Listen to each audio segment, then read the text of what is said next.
Greetings, greetings, greetings, greetings. It is I, your king, King Clifford Jefferson, a son of Godfrey, the fifth Carnivine Jew, son of Folk, ruler of Jerusalem. I am the reincarnation of who we know here at the Third Timothy English Church of England is King Edgar the Peaceful, which we know as our Savior and Lord, Jesus Christ. It is January the 28th, 2024, which is the birth year 2974. I'm here with another marvelous lecture for my subjects, my heirs, my kindred, all those who are trying to get an understanding of what it is that we are trying to do or are called to do. Hopefully, I won't have no problems with my screen. If I do, forgive me. I'm not computer savvy like my moderator, Archbishop Belmont from the House of Belmont, but nonetheless, I will give it my best. Get off, get down. 1 second.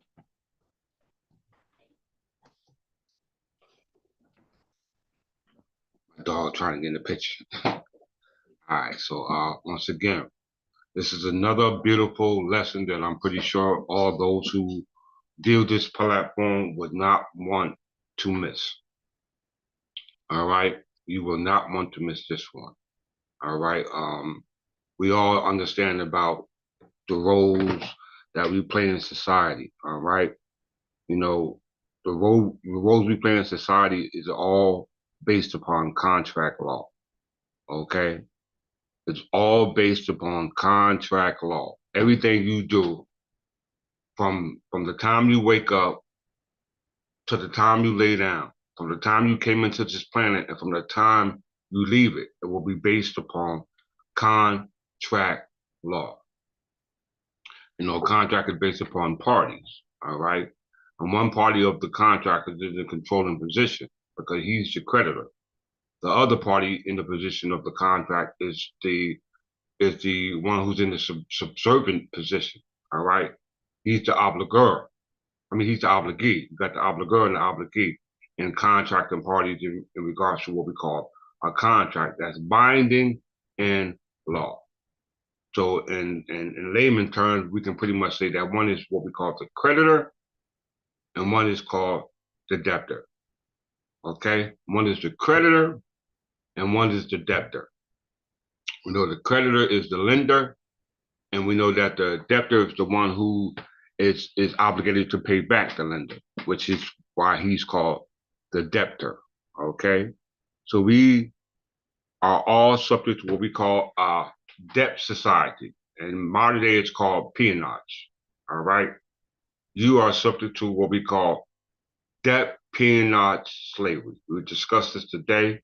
We'll have some conclusive, concrete evidence to qualify everything that's being said to you today. And hopefully those who are viewing this platform will be able to, wait 1 second.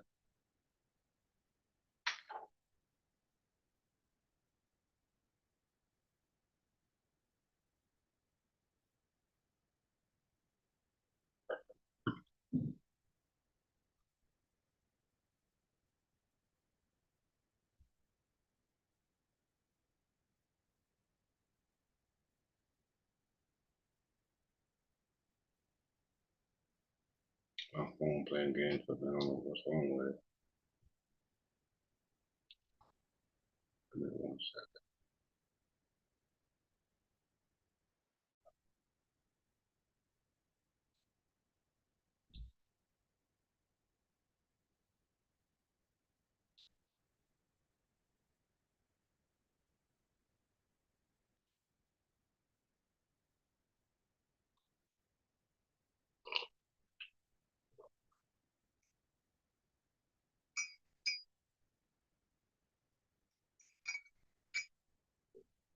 All right.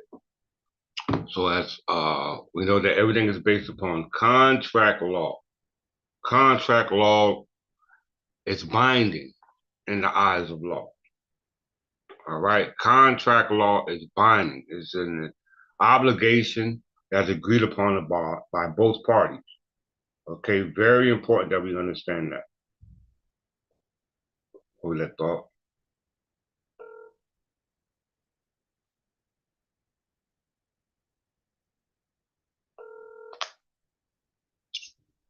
Greetings, King. Greetings, Archbishop. Did you try to call me? Yeah, I saw you had called. I see you got the live up. Yeah, I'm up now. Okay. All right, Noble, come on. Okay. My phone just got the jitters. So I don't know what's up with it.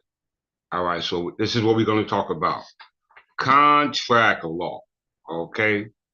And we want to see, I want to show you, and I want you to see the position that you are subject to in this contract. All right. You're not in the position of the creditor, right? Because you didn't create the contract. You're in the position of the debtor because you have to agree to the contract. Even though the contract is unconscionable, you have to agree to it by way of what we call duress. You know what I'm saying? You know, they forced you into it. So that's duress by influence, which is nothing more than coercion. All right. I don't care who you are, what group you're part of, what society you're part of, what clique you claim to be down with. It's all based upon contract law. And 9 times out of 10 in that contract, there's some debt that had to be paid. All right. There's a debt that has to be paid. All right. Whether it's by joining, annual fees, etc. All right. Here at the Third Timothy English Church, donations are at your disposal. All right. We understand the position of the medium of exchange that's used today. That's not money. That's not part of the original contract. All right. So it's unconscionable to us. All right. We cannot use that for anything. We can't use the state statutes or the laws that they use because they are unconscionable to us. All right. They're in breach of the original contracting of the contracting parties. To breach that contract will be a violation of the inequality in what we call the bargaining power of the parties. Okay? So we're going to talk about all this today. I don't know if my screen is acting up, but there's a lot going on. But nonetheless, I'm going to continue on. All right?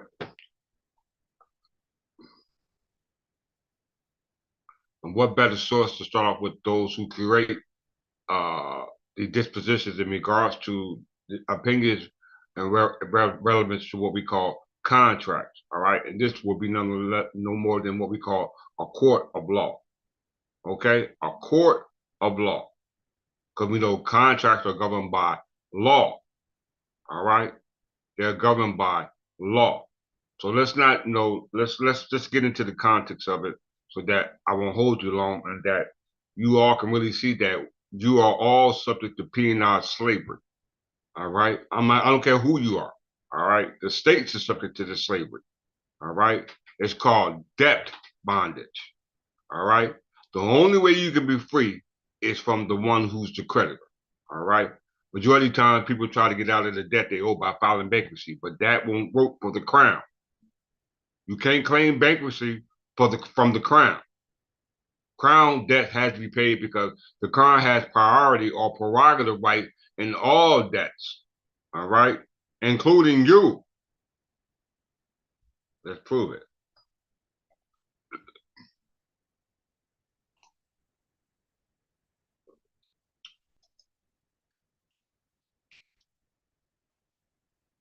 Here we have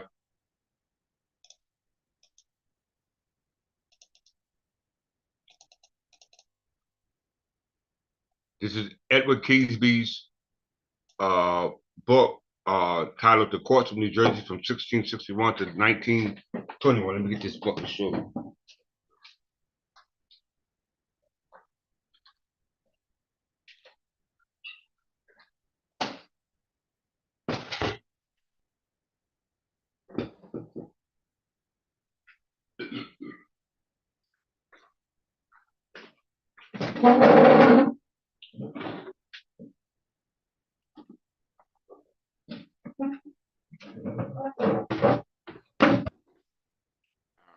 You can see this.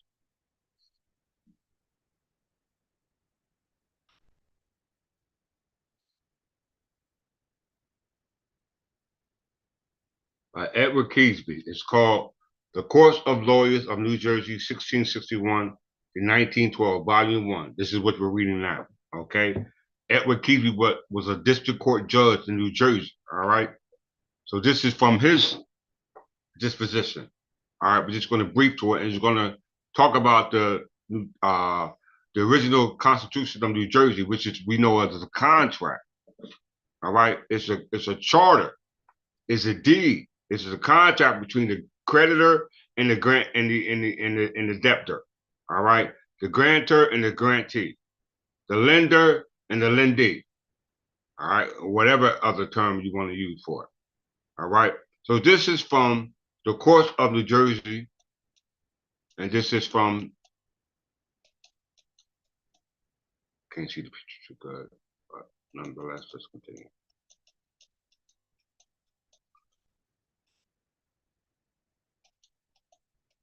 The Supreme Court of New Jersey. All right, we ain't talking about no other Supreme Court in any other state of any state of the union. All right, we're talking about the Supreme Court of New Jersey. Everybody can look this book up, chapter 30. All right. It says no definition of jurisdiction of the Supreme Court or any other court is to be found in the Constitution of 1844.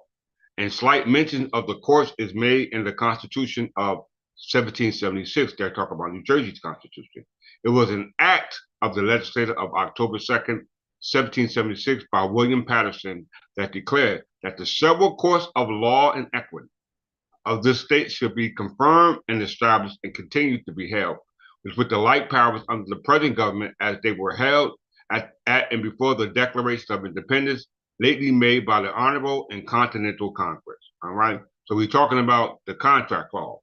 We're talking about Article 6, the Articles of Confederation. We're talking about the debts that the federal government has accumulated. So that means that their position is not the creditor, their position is the debtor. All right. The Constitution of 1844 enumerated the courts in which the judicial powers should be vested, and these include a Supreme Court, Circuit Court, and such superior court as now existed, as may be hereafter ordained and established by law, which inferior courts of the legislature may alter or abolish as the public good may require. So this going all the way back to 1776 to 1844, as well as to the present Constitution we have in New Jersey, 1947.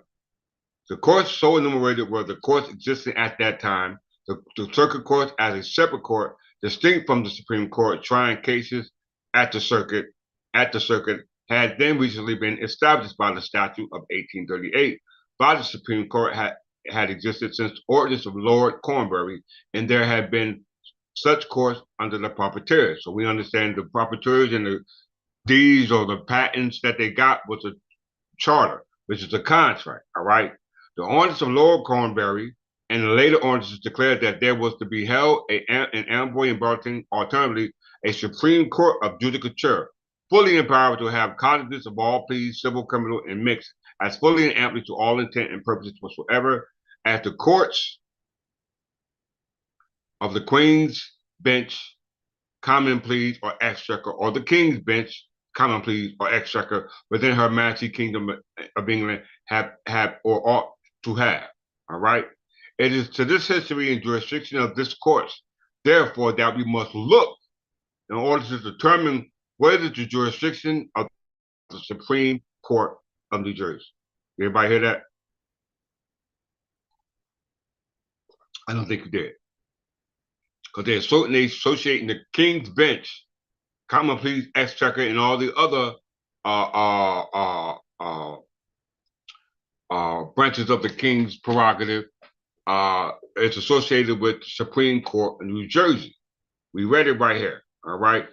The examination has been made by our court, and the jurisdiction of the Supreme Court has been defined by its own decisions and those of the courts for errors and of appeals.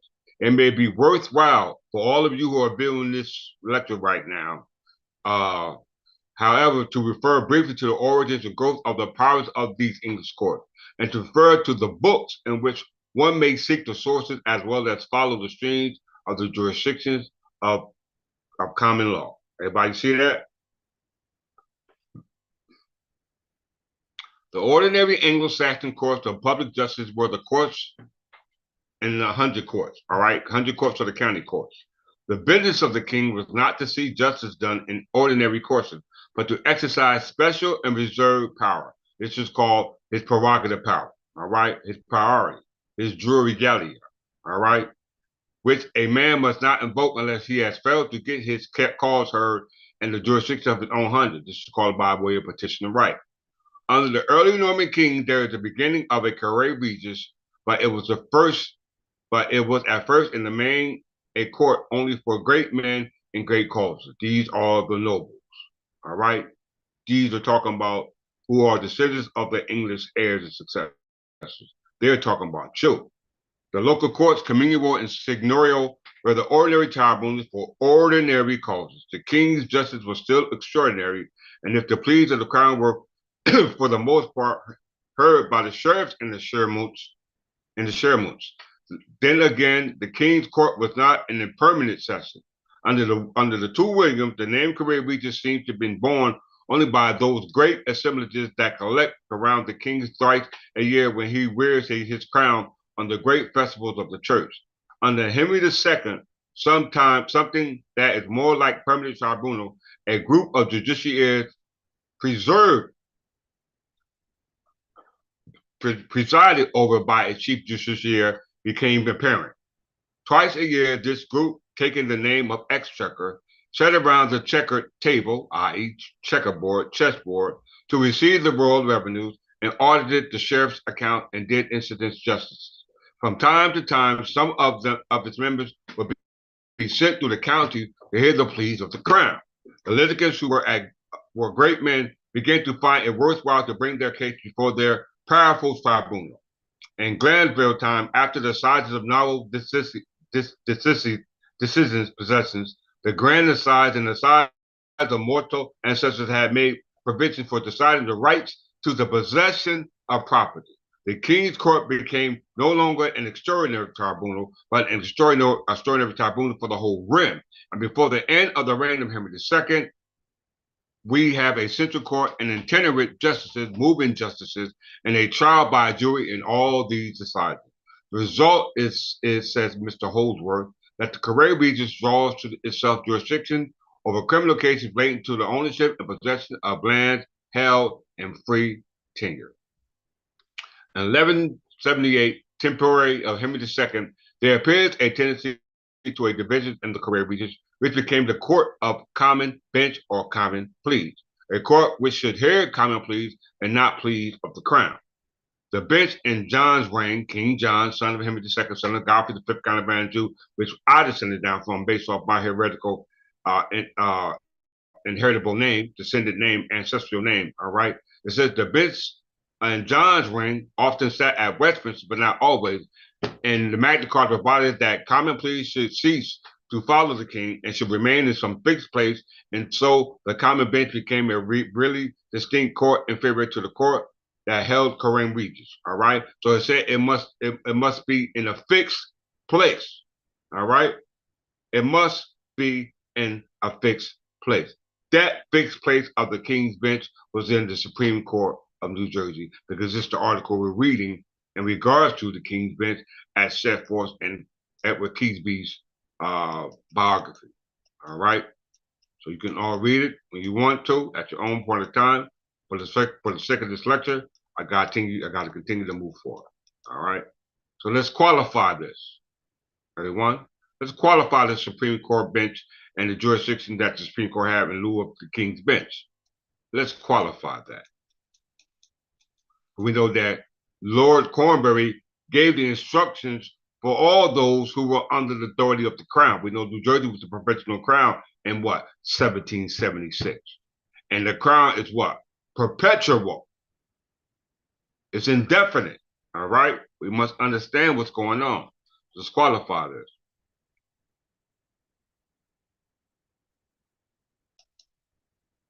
Villains versus Harris.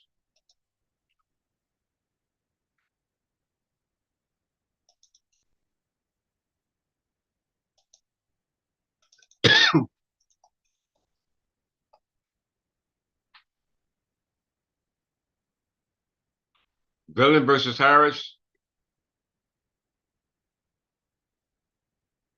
1980. All right, everybody can pull that up.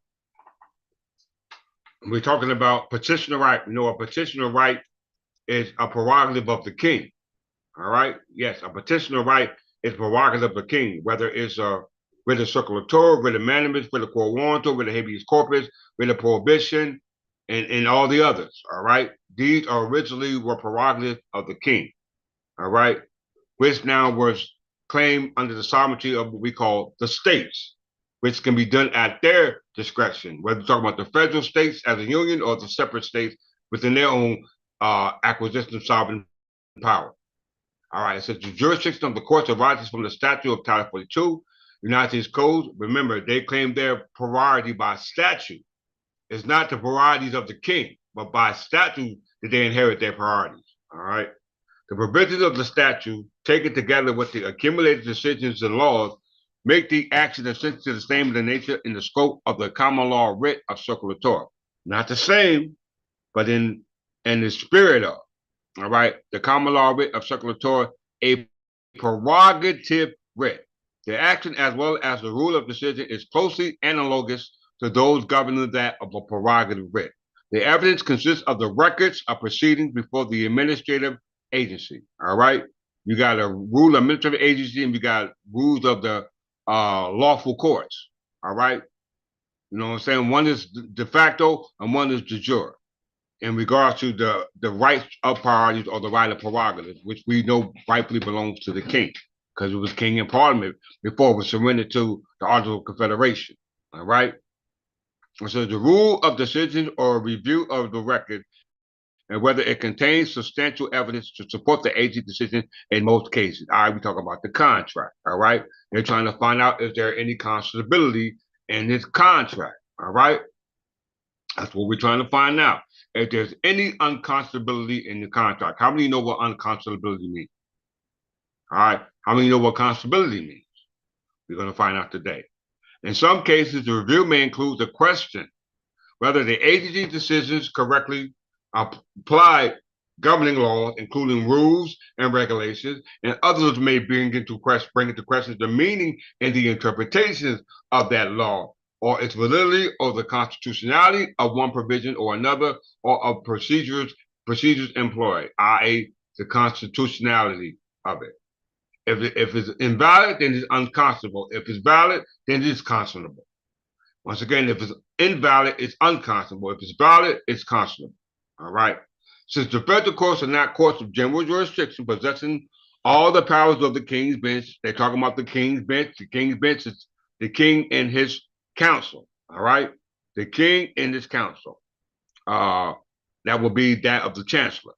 The accumulation of the presence in the general field is somewhat nebulous, especially since the law in each of the circuits is controlled by decisions of the Court of Appeals, i.e. Court of Errors, and the particular circuits until such time as decisions of the Supreme Court of the United States resolve differences between these circuits. We know the Supreme Court originates from a statute, the Judicial Act of 1789.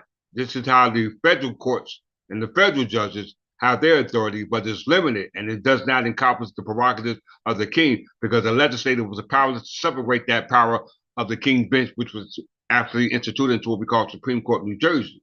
How we know that? Let's read it. The state of New Jersey, whose boundaries coincide with those of the district, because we know that every state has district courts. These are the circuit courts on the federal level, and they also have appellate courts on the federal levels for court review on the federal level, which is superseded by or preceded by or overseen by what we call the Supreme Court in the federal level, contrast to those circuit courts and the Supreme Court on the state level, which would be the Supreme Court of New Jersey, all right, which we're talking about now. The state of New Jersey, whose boundaries coincide with those of the district, is one of the original 13 states of the Union. So that's all we're concerned with, all right? And is a common law state. All right. So it means it must function under the king's prerogative.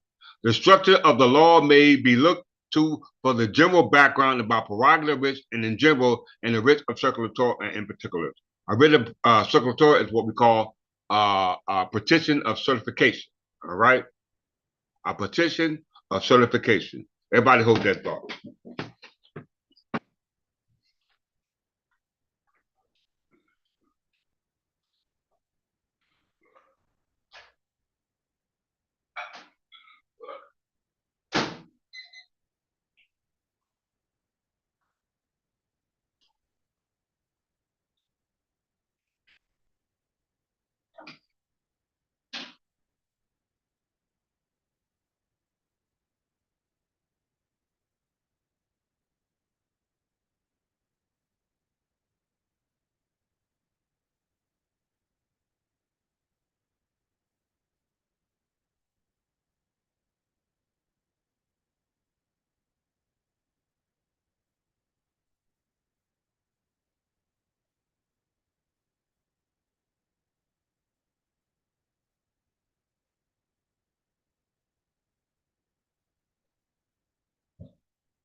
New Jersey Constitution adopted July 2nd, 1776, terminated its status as an English colony.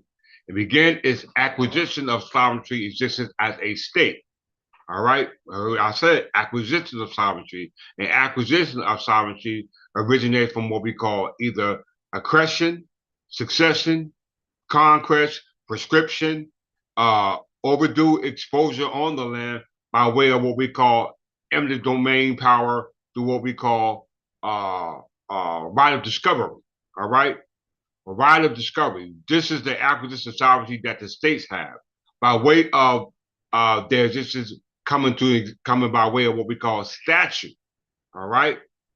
It doesn't go back to what we call time immemorial as English law does. It said New Jersey First Constitution adopted July 2nd, 1776. When you adopt the Constitution, you adopt the principles of the Constitution that from what already existed, and that what was the crown. All right. It says it's terminated its status as an English colony. So that means the English colony was here before you became uh, colonies of aliens. Because if you break the original contract as an English colony, that means that you have broken the original contract. All right, which now makes you a foreigner or an alien or somebody who migrated here and didn't uphold to the original terms and conditions of you being allowed to migrate here. Because we know the word migration, as Dred Scott said it, was emphatically a part of the process of slavery. All right, Dred Scott said that. All right, and we know slavery in the eyes of the colonists was dealing with citizenship. All right, citizenship for them, but bondage for you. All right, once again, citizenship for them and bondage for you. All right, you became the property. All right, so this is why when it was a matter heard before Dred Scott, he was brought before the judiciary and they deemed him as property. All right, because we know that in the Confederate States, all slaves or those who were subject to slavery peonage were deemed as property until they deemed themselves, find themselves in the territory that emancipated them from that status as what we call property. All right, that would deem you as being a freedman. We'll talk about all that today. All right, but let's still we want to concentrate on the prerogatives of the king as established by case law. All right, the prerogatives of the king as established by case law, because we know that based off the Supreme Court of New Jersey, which is the highest court of New Jersey, which they say it's the king's bench, this goes back to the king sitting in the position of the crown. All right, who's the only person that has the right to priority or the right of prerogatives. All right, in regards to any type of debt that's owed by anybody, even his subjects. All right, it says here, New Jersey's first constitution, adopted July 2nd, 1776, terminated its status as an English colony and began its sovereign existence as a state. Article 22 of the Constitution continued the common law of England in force. The Constitution was replaced by the Constitution of 1844, modeled largely in structure and content on the Constitution of the United States for Article 10, Paragraph 1 and 2. All right, Article 10, Paragraph 1, to continue to enforce the common law as well as the existing courts of the law and equity. So also the current Constitution of 1947 by Article 11, Section 1, Paragraph 3 continues to enforce all existing law. So as we can see, the upholding and the transition of the common law of England under the modern perception of what we call discontinuing contract. All right, the modern perception of this continual contract between the creditor and the debtor. All right, and we know the king was the creditor. Yes, the crown was the creditor.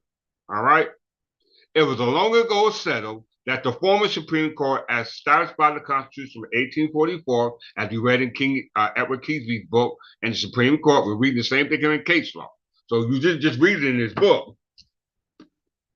You're reading the case law now to support the book. And Edward Kesey was a district court judge, all right?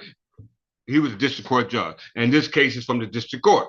It was long ago settled that the former Supreme Court, as established by the Constitution of 1844, was vested with all the powers of the King's bench, going all the way back to King Henry II, as stated in this book. All right? This book stated it. All right? that the Supreme Court has its origins going back to Henry II. All right. And it says the 1840 Constitution, in which the United States Constitution was largely modeled after, right here. Constitution 1844, mildly largely instructed in the content of the Constitution of the United States, Article 10, paragraph 1. It says, was vested with all the powers of the King's bench, which the legislature was powerless to cut down. You hear that? So no statute can alter this contract. If a statute was allowed to alter the contract, then it becomes ex post facto law. All right. It violates Article 1, Section 10.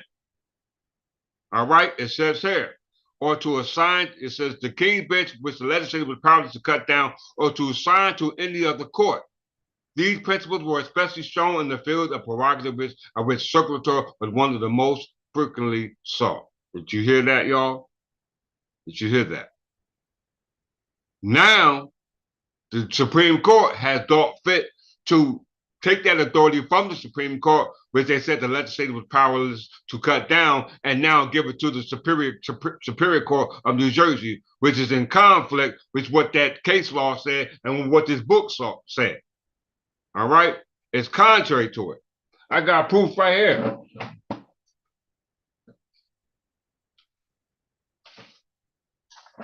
I don't know if you can see this. This is a letter from Supreme Court of New Jersey. It says, Dear Mr. Jefferson, this office is in receipt of your papers dated November 27, 2022, and captioned Prerogative Writ Mandamus Quo Warranto. Please be advised that your papers could not be processed for consideration by the Supreme Court. The Supreme Court does not exercise original jurisdiction over applications for prerogative writs. The prerogative writs, which includes writs of mandamus, were superseded by article. Matter of fact, I want you to see it for yourself, so you don't think I'm messing around.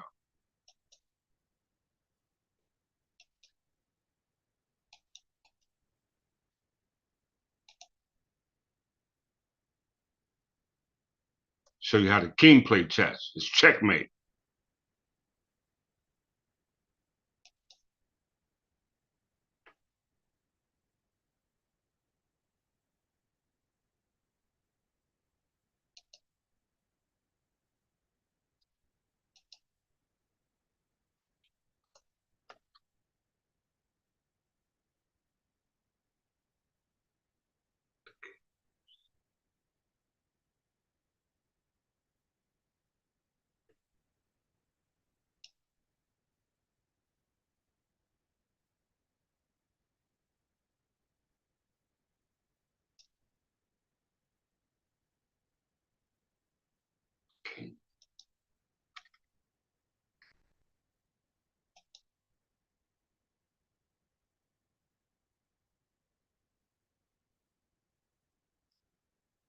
Bear with me, y'all. Let me just find it.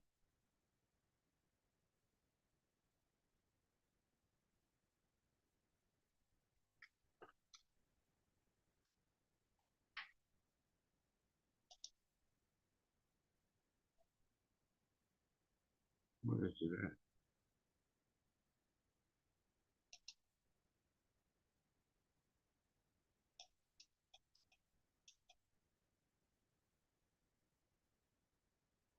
Bear with me, let me just find it.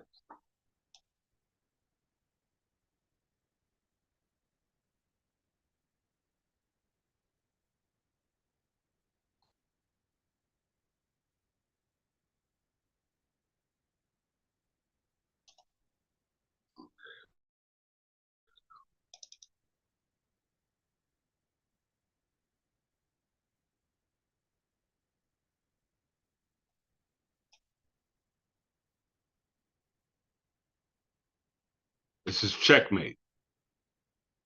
They just got caught in a lie. You read it for yourself. You read it in King and case law. All right. They said, I'm gonna show you twice.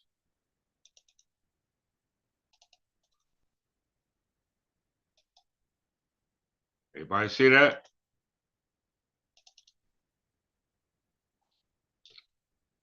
Now this issue is in court as a result of this.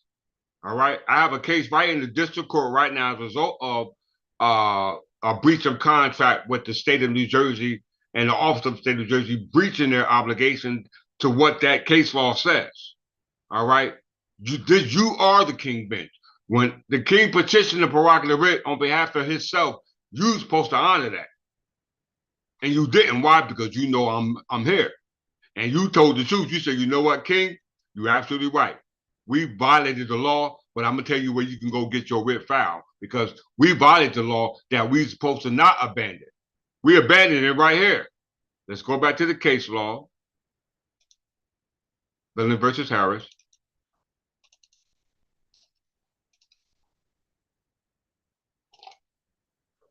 Now, how many of y'all are able to catch them out there like this? All right. Who is out there? Let me get a thumbs up for all those who are watching this if they understand checkmate. All right. New Jersey's first constitution, adopted July 2nd, 1776, terminated its status as an English colony and began its sovereign existence as a state. Article 22 of the Constitution continued the common law of England and enforced. The Constitution was replaced by the Constitution of 1844, modelly largely in structure of the content of the Constitution of the United States. So that means we got the state of New Jersey and the United States Constitution in the same frequency, the same vibration, the same origin. Why? Because watch what it says. The Constitution then was replaced by the Constitution of 1844, modelly largely in the structure and content of the Constitution of the United States, Article 10, Paragraph 1. It too continued in force of the common law as well as the existence of the courts of law and equity. So also the current Constitution of 1947 by Article 11, Section 1, Paragraph 3, continuing in force of all existing laws, what existing law? The laws of the common law of England. All right? The 1776, the 1844, the United States Constitution of 1789, as well as the 1947 Constitution of New Jersey, all modeled after the English common law of England, based off the laws of equity, right? As I said, the laws of the courts of law and equity. It was long ago settled that the former Supreme Court, as established by the Constitution of 1844, was vested. You hear that? With all the powers of the King's bench, which the legislature was powerless to cut down. You hear this? Supreme Court, as established by the Constitution of 1844, was vested with the power of the King's bench, which was modeled largely after the Constitution of the United States, could not separate the power of the King's bench as deemed by the legislator. No other court can get that responsibility that the New Jersey Supreme Court had. This principle was especially strong in the field of prerogative of which Secretary was one of the most frequently sought. Okay, let's go back here. Because I filed a writ of circulator. And this was as the king. All right, your king. This office of receipt of your papers dated November 27th, 2022, and cash and prerogative written mandamus core warranto. Please be advised that your papers cannot proceed for consideration by the Supreme Court. This ain't no judge saying it. This is the clerk. Right? The judge didn't sign off on this. He told the clerk, go tell this person this. Why? Because we're in a world of trouble. Why? She said the Supreme Court does not exercise the original jurisdiction over application for prerogative writs. Isn't that contrary to what you just read in the case law? Right? Prerogative writs, which includes written managements, were superseded by Article 6, Section 4, Paragraph 4 of the New Jersey Constitution of 1947. So the 1947 Constitution overthrew what the case law said the 1947 Constitution could not do. All right? But please advise that your notice for petition of certification, i.e., a written circulator for certification and supported documents have been filed, and your case is pending for consideration by the Supreme Court. Guess what? They denied the written circulator. Why? Because they know if they entertain it, they had to give me what I want. They can't because they sold out under the 1947 Constitution. They have abandoned ship. So, of course, the only thing they could do is deny the written circulator because they know it was the king petitioning. Because I was the king at that time. All right? Sincerely, Supreme Court Clerk Office. Nobody want to put their name on it. They don't. Why? Because just like Belly versus Harris says it in that case law we just read, let's watch it in this case.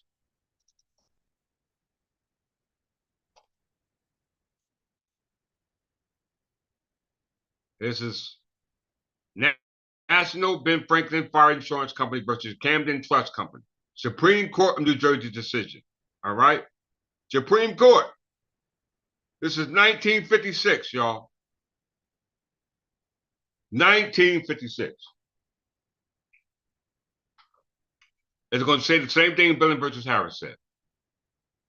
The act can operate only within the framework of the Constitution. For example, the prerogative of its jurisdiction vested in the old Supreme Court as successor of the King's Bench by the 1844 Constitution was thus put beyond the legislative impairment. Did y'all hear that? Did y'all hear that? The Supreme Court was the sole depository of the prerogative of circulator, mandamus, and quo warranto. The distinguishing features of the King's Bench was the authority which is alone exercised by means of the writs of circulator, mandamus, or quo warranto. And the 1844 Constitution was framed to perpetuate in our Supreme Court the same ample and exclusive power. See Flanagan versus Treasurer of City of Plainfield. For instance, the title to an office was tribal only by a writ in the nature of a quo warranto. All right? Did you hear that? And at common law, the remedy for dissolution of the corporation is by quo warranto. All right? Or order to show cause. But there is no occasion to go on. It suffices to say that the Declaration of Judgment was designed to enlarge early common law conceptions of the judicial process as a means of remedying an actual violation of the personal and private rights, and that ordinarily there is no occasion for invoking the measures where there is a wholly adequate remedy, a cause of action, where there is a wholly adequate remedy in the usual course of preliminary suit for the prosecution of a cause of an act that has reached the stage of enforcement, and such is the relief sought. Okay? Such is the relief sought. All right, so we understand that based off the two cases we just read, that the Supreme Court is the original court in lieu of judicial review in regards to petitionings as of a right. Petitionings that are as of a right. How we know that? Let's see Chisholm versus Georgia, because this deals with the right of petition. Another case law.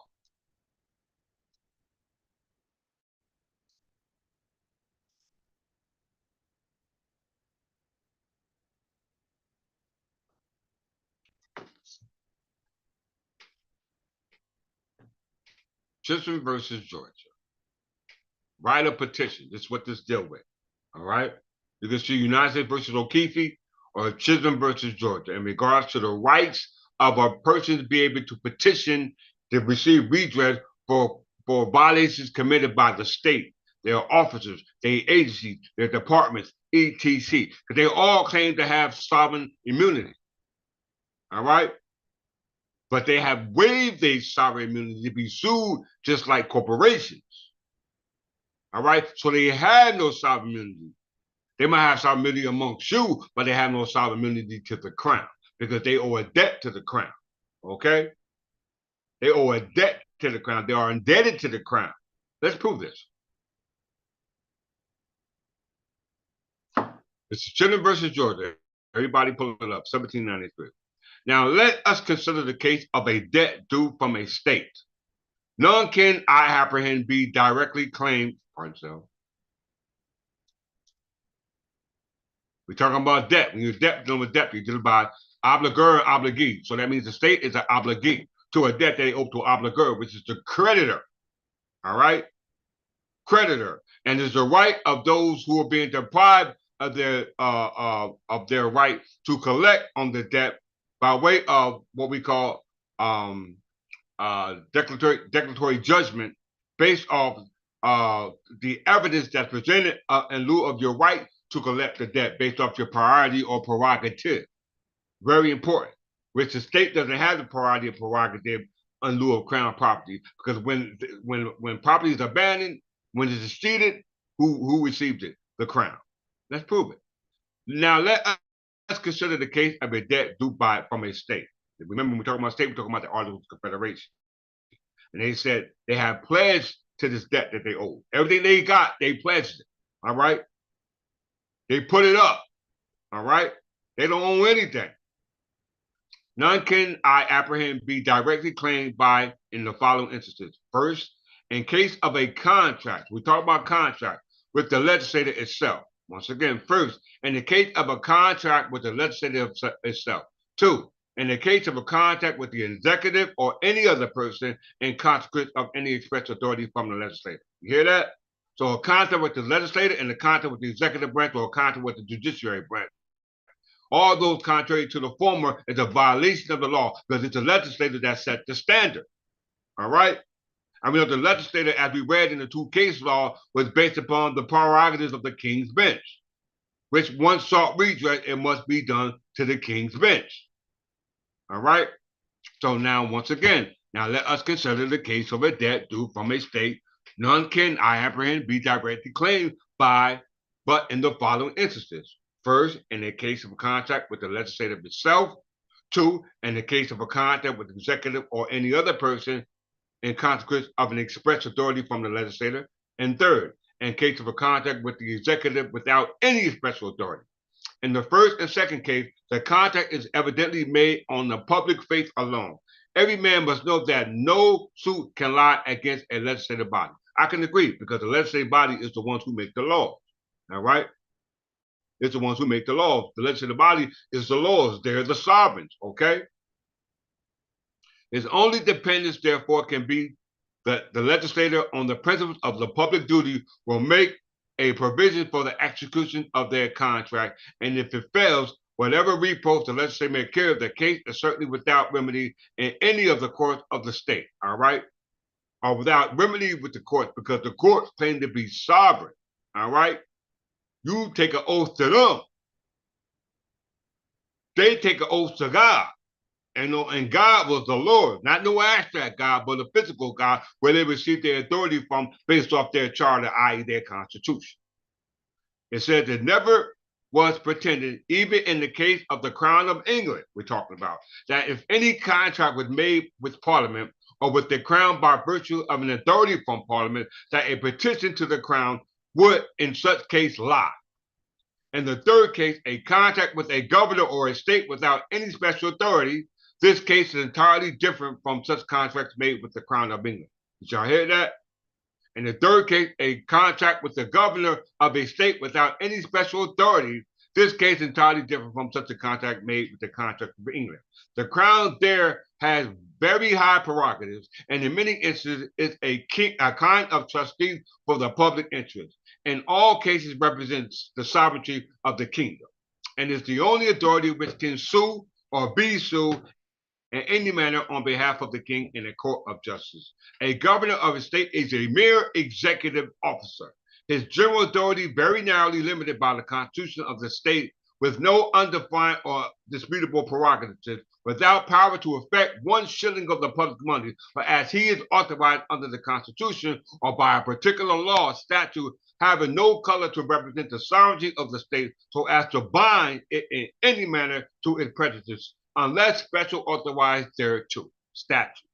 And therefore all who contract with him do it at their own peril and are bound to see or to take the consequences of their own indiscretions, that he has strict authority for any contract he makes, meaning that interest of the law is no excuse. All right? Understand your position in the contract. All right? If you don't have any bargaining power, then you're in a bad position, because there's no equality, there's no equity, okay? We're going to talk about all this today. Of course, such contracts, public faith alone is the ground of relief, and the legislative body, the only one that can afford a remedy, which from the very nature of it must be the effect of its discretion, and not of any compulsory process. Did you hear that? If, however, any such case were summoned to those which would entitle a party to relief by petition to the King of England, the petition being only presentable to him, as he is the sovereign of the kingdom. So far as the analogy is to take place, such petition in a state can only be presented to the sovereign power, which surely governor is not. You hear that? The governor is not the sovereign. The president is not the sovereign. Okay? The only constituted authority to which such an application could with any propriety be made must undoubtedly be the legislator whose express consent upon the principles of analogy would be necessary to any further proceeding. So that this brings us, though by different route, to the same goal, the discretion and good faith of the legislative body. Did you hear that? So in lieu of that, then we must understand that with great power comes great responsibility. All right? We know the president don't have any power because he was not expressly mentioned in Lord Cornbury. His authority was taken, given to the governors. There was no president at that time. There were only governors. All right, and the direction given from Viscount Cornbury under the crown is that there should be a fusion of power. It should be a church state, not a separation of church state like Thomas Jefferson presented to the Virginia Assembly. Okay, the House of Burgesses, who was not the House of Lords, they were the House of Commons, the lower house, i.e., those who usurped the crown power as they got their authority from the House of Burgesses, which was considered a house of gentry. All right. There is no other part of the common law besides that which I have considered, which can be any person's parts of. There is no other part of the common law besides that which I have considered, which can by any person be pretended in any manner to apply to this case, but that which concerns corporations. All right. You got two types of corporations: corporation sole and corporations aggregate. They're not talking about corporation sole as right now. They're talking about corporation aggregate and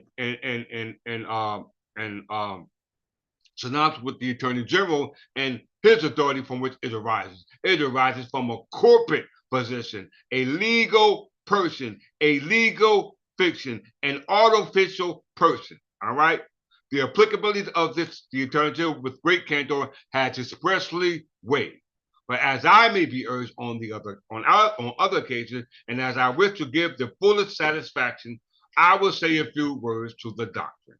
Suppose, therefore, it should be objected that the reason I have now used is not conclusive because, inasmuch as the state is made subject to the judicial power of Congress, its sovereignty must not stand in the way of the proper exercise of power, and therefore, in all such cases, though in no other, a state can only be considered as a subordinate corporation merely.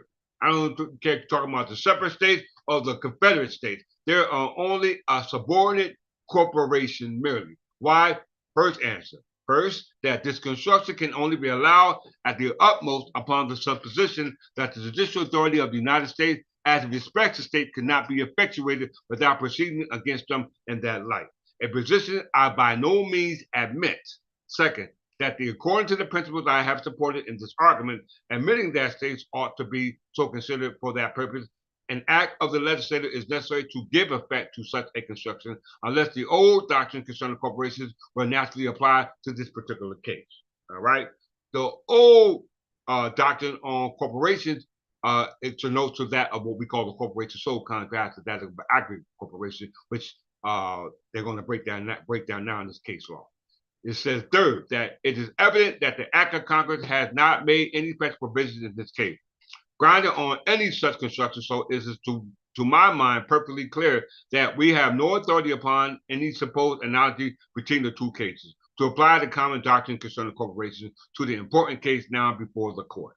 I take it for granted that when any part of an ancient law is to be applied to a new case, the circumstances of the new case must agree in all essential points with the circumstances of the old cases to which that ancient law was formerly appropriated.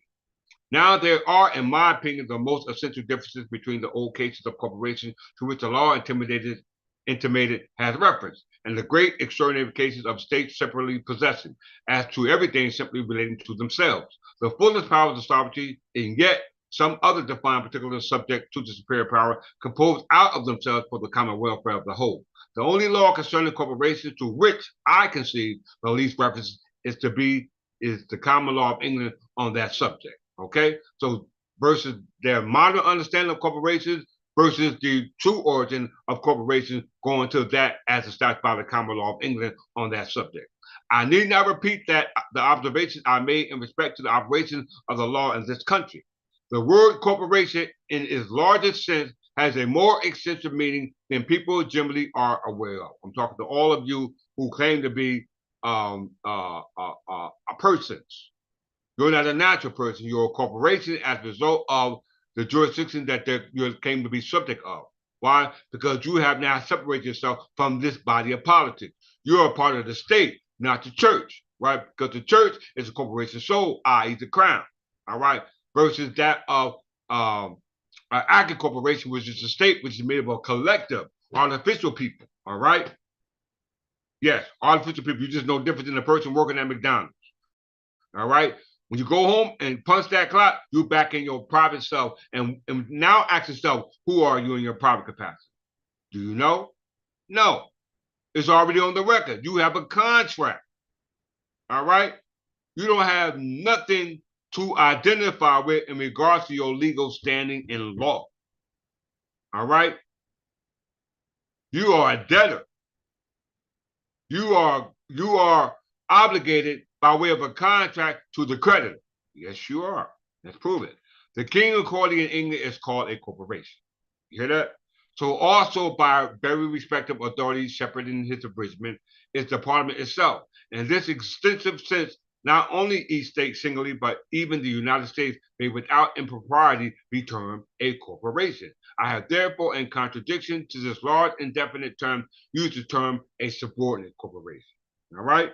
Subordinate. Meaning to refer to such only as only capable of the slightest application for the purpose of the objection, whose creation, whose powers are limited by statute. Okay? Limited by statute. The differences between such corporations and the several states in the Union as related to the general government are very obvious in the following particulars. First, a corporation is a mere creature of the king. So I don't care what corporation that you establish today for your businesses, you are a creation of the king. All right? The charter, the certificate of corporation, the instrument that you hold was granted to you by somebody who claimed to be the original creditor. He's not the original creditor. The state is not the original creditor. The United States is not the original creditor. The bank is not your creditor. Your job is not your original creditor. They're uncertain, what they call unsecured creditors. They are what you call unsecured creditors. They're not preferred creditors. They're unsecured creditors. Why? I'll explain that to you in a minute. Let's continue to read. First, a corporation is a mere creature of the king. That's why they're not preferred creditors.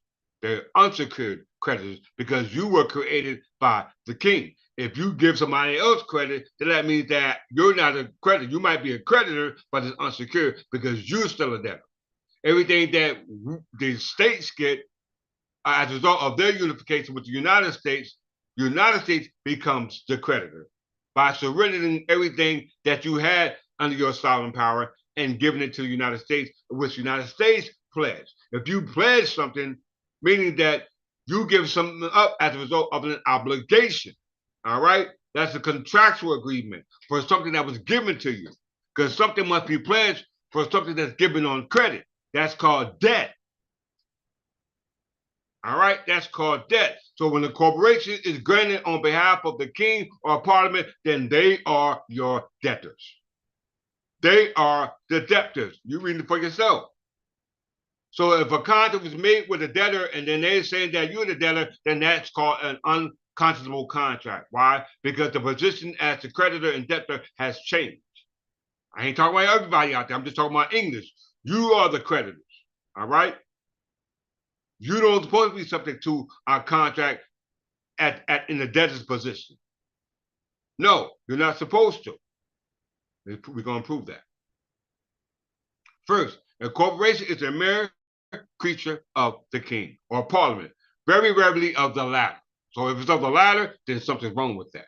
Okay? Majority of the corporation that exists today of the latter by acts of parliament. We know parliament is based off the ones who make up parliament, and that's your cabinet, which now is the executive department, which is a separate contractual agreement as established by the agreement or the contract established by the legislator, as we read in the opening remarks of this case law.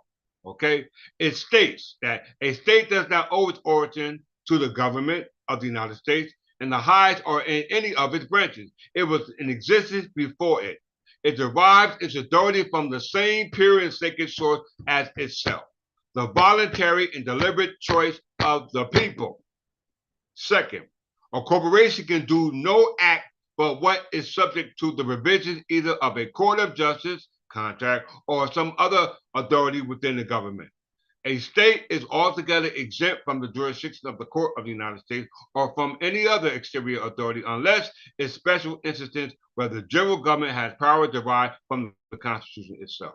Third, a corporation is altogether dependent on the government to which it owes its existence. Its charter may be forfeited by abuse. Its authority may be annihilated without abuse by an act of the legislative body, i.e., a legislative contract. We know that the legislative contract for the United States was granted by who gave you that charter to create your contract, i.e., your charter, i.e., your certificate of incorporation. All right, and we know that's the king.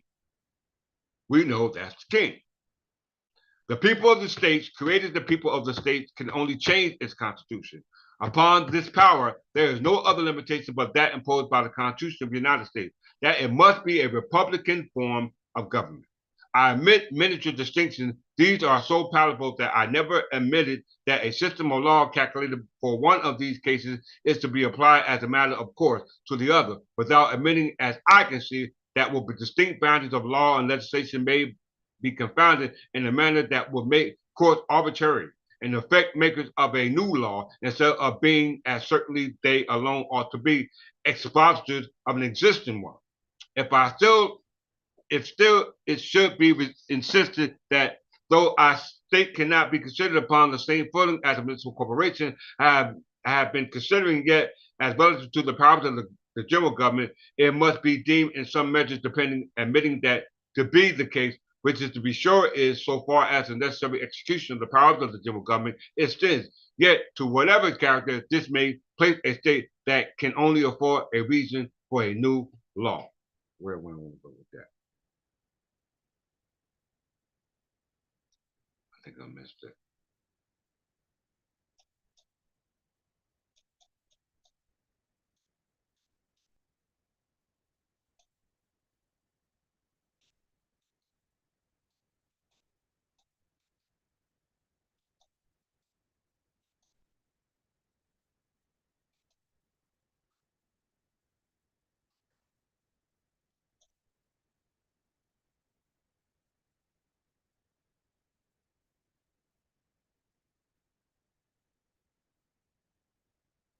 How did I miss that?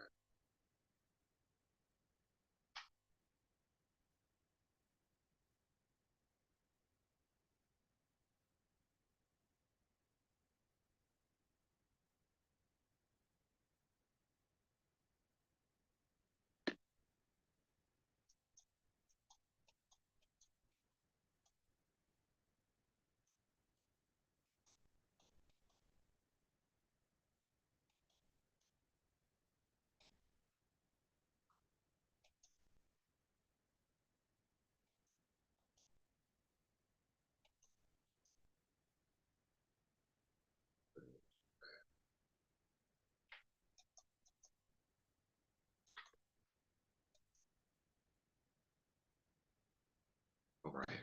Right over it. Okay.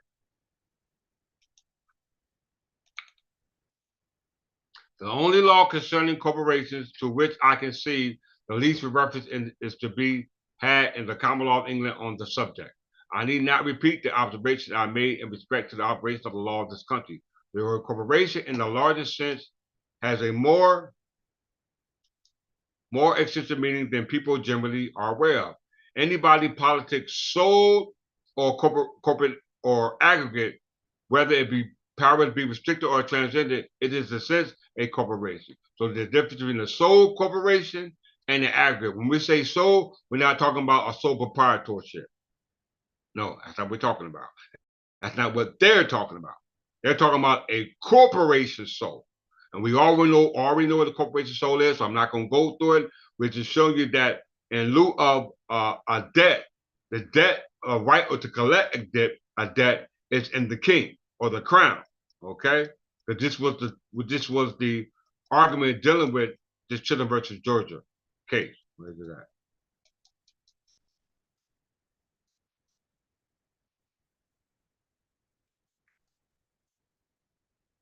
Right here.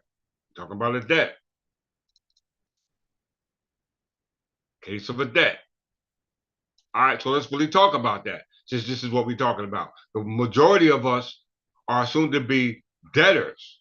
Yes, you are debtors.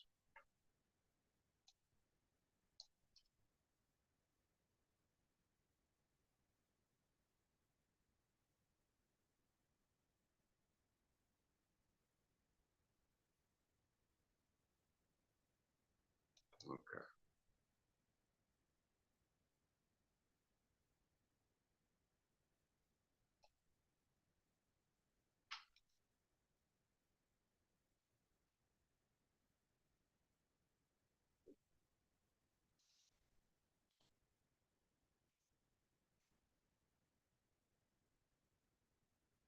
Everybody see this?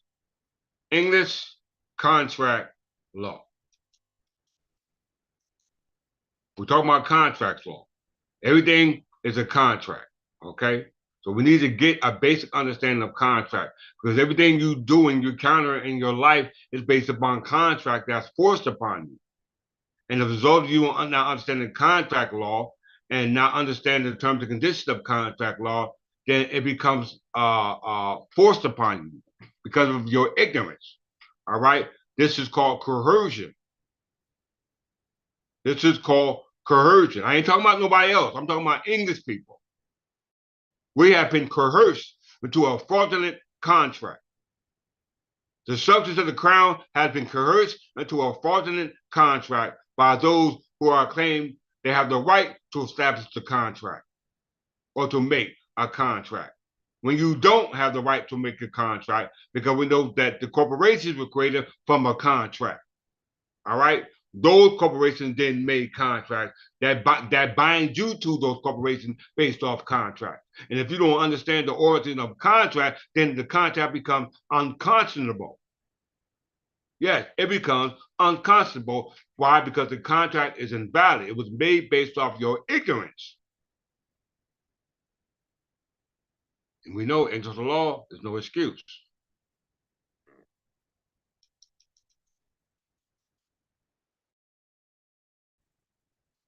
Everybody get a chance to pull that up.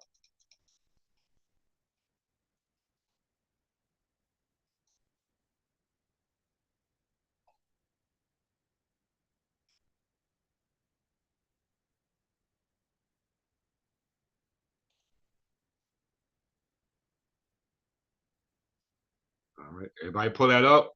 Bear with me a second. You know, I got to get my call.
Okay, I'm back. Sorry about that delay, y'all.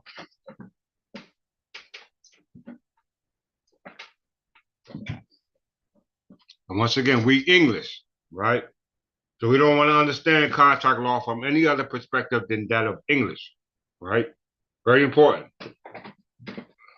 But if we do understand deal with contracts not from an English perspective, then that means the contract is void.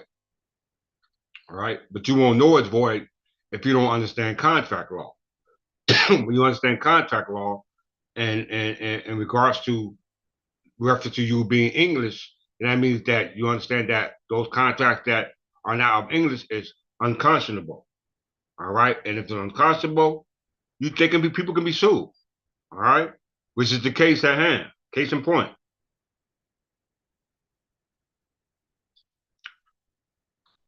Look, all right, let's go. It is contract law. Nobody else. Not Morse contract law, not Muslim contract law, not uh, uh, uh, Israel contract law, Hebrew contract law. Different. If you're not dealing with contract law from an English perspective, then any contract law that you're dealing with now is colorable. Here in North America, I don't care what you're doing. If you got a YouTube platform, if you're working at a job, you're under contractual law. You're under contract law. You're under obligatory laws, right? You got to follow instructions. You got to follow rules. All right. Yes, that's the case for the English church right now. Well, we're moving towards that, bringing forth that clarity that every contract that's removed in the English common law is unconscionable. This is the argument I make on behalf of English heirs and successors. All right. But if you're not an English heir and successor, then this argument you cannot raise. All right. Very important. English contract law is a body of law that regulates legally binding agreements in England and in Wales, with its roots in the Lex Mercatoria and the activism of the judiciary during the Industrial Revolution. Very important. All right.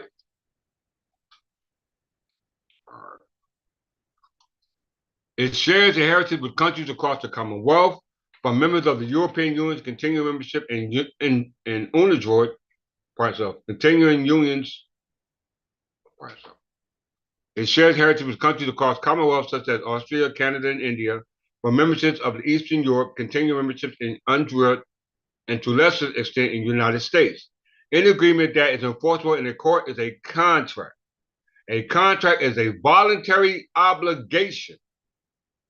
So it must be voluntary. If it's not voluntary, then it's unconscionable because you're forced into it. Listen to me, English heirs and successors. Listen to me. If you understand contract laws and the contract clause, then you understand that everything you're doing today is unconscionable. All right? It's not voluntary. It should be, it's voluntarily because you're doing it, but in the nature of it, it's involuntary because you're being forced to do it, but you assume that it's voluntary. Knowing being none the wiser that it's involuntary. You're being forced to do that because of your ignorance. All right. A contract is a voluntary obligation contrasting to the duty to not violate other rights and torts or unjust enrichments. English law places a high value on ensuring people have truly consented to the deals that bind them in court, so long as they comply with the statutory or human rights. Okay?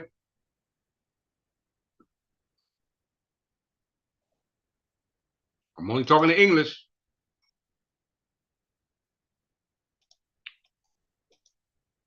Generally, a contract forms which one person makes an offer.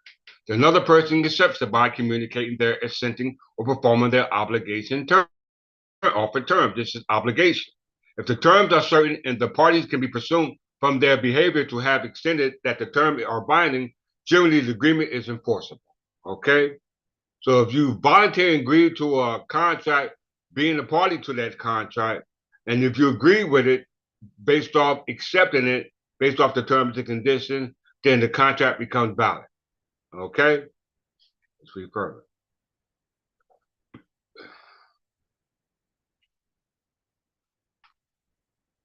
Those terms are interpreted by the court to seek out the true intentions of the parties from the perspective of an objective observer. You're now an objective observer on the intent of the parties in lieu of when the contract was created. I'm showing you how to view contracts, English, not other people, because you have no remedy as as an individual in the contract at being part of what the contracting parties, because you have no preceding rules in lieu of protecting the rights of a contract, being either you're a debtor or creditor. These are two important rules you must understand: creditor and debtor. Because if you're a creditor and debtor, it still involves the contract. All right? So which one are you going to be in the contract? You're going to be the creditor or debtor. If you're a debtor in this system of law, that means you were forced into it as an English man or woman. I'm going to prove it. English law grants people broad freedom to agree to the content of a deal. Terms in the agreement are incorporated through express promises by reference to other terms or potentially through a course of dealings between two parties.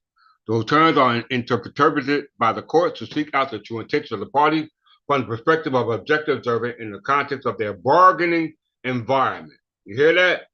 Bargaining environment, bargaining power. It must be based in equality. Where there is a gap of courts, where there is a gap, courts typically imply terms to fill the spaces. But also through the 20th century, both the judiciary and legislature has intervened more and more to strike out surprising and unfair terms, particularly in favor of consumers, employees, and tenants with weaker bargaining power. That means the inequality in bargaining. Okay? The inequality in bargaining. If there's inequality in bargaining, then there's unconscionable agreement. Okay? That's called an unconscionable agreement. We come to it. You got there? Everybody there?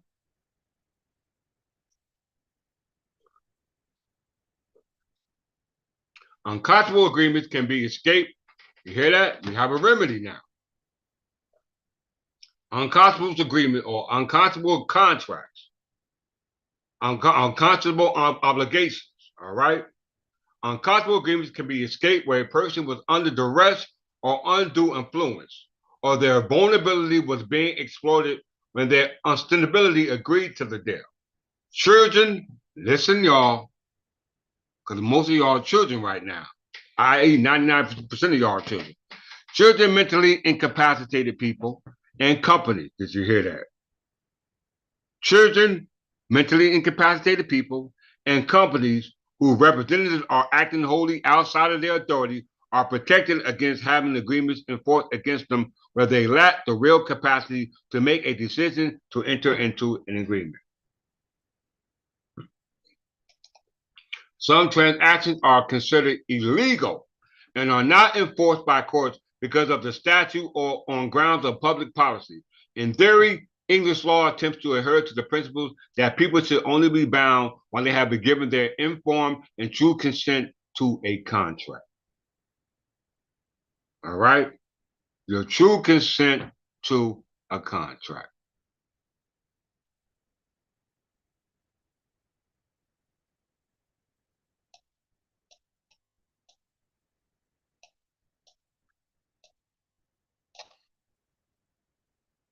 History. So you want to understand contract law? This is where you got to go to, brothers and sisters.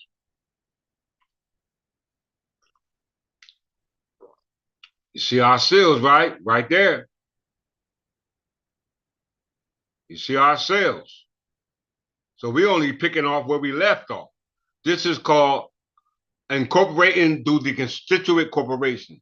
Meaning when you incorporate through your certificate of incorporation, we incorporate based off the existing corporations that existed prior to our incorporating through our certificate of incorporation. All right. So that means we have the ability to personify and to incarnate as our ancestors did when the original corporation existed from its original charter, going back to the original patents given out by the king. All right. Let's read. The modern law of contracts is primarily a creature of the Industrial Revolution and the social legislation of the 20th century. However, the foundation of all European contract laws are traceable to obligations. We ain't concerned about ancient Athenian or Roman law because we're not Roman nor are we Athenians. While the formal development of English law began after what? The Norman conquest of 1066. William the Conqueror created a common law across England, but throughout the Middle Ages, the court system was minimal. Access to the courts and what are now considered contractual disputes was consciously restricted to privileges few throughout one of its requirements of pleading, formalities, and court fees. And the local and manorial courts, according to English law, first treated by Randolph G. Galvin in 1188, if people disputed the payment of a debt, they are witnesses which attend court and swear oaths called a wage of law. Wager of law. They risked perjury if they lost the case, and so this was strong encouragement to resolve disputes elsewhere. This world court fixed to meet in London by the Magna Carta of 1215 accepted claims for trespass or the case more like a tort of today. It's called action of assumption or action for trespass. All right. This is what Children versus Georgia was based upon. All right. This case right here. We just read. If the state can be sued for action of trespass, and yes, they can be sued based off the Constitution Article 3. All right. In the district courts. But we know the district court, as said in Billing versus Harris, and what was that? What was that at? National Franklin, because he says that the King's Bench was in fact was originally a part of the Supreme Court from the 1844 Constitution, which the legislature was powerless to separate. Okay, so that means that what we have today is a colorable example of what actually existed in the days of Edward B. Keesley, Edward Quinton B. Keesley. We read from his book, and we read case law in regards to the Supreme Court being invested with the King's prerogatives being brought forth by way of what we call a petitioner right, by way of their subjects, the King's subjects. All right. When the King's subjects are being injured based off some type of assumed contract, then they are to be brought before the King's Bench on actions based off that. We say here, the Court of Common Pleas here in 1480 was the Court of King's Bench and common law court that heard early cases about broken agreements and debt. Until 1602, it resisted hearing cases without claiming the risk of perjury. We know 1602 comes to what they call the Union of the Crowns. All right? All right, let's get there.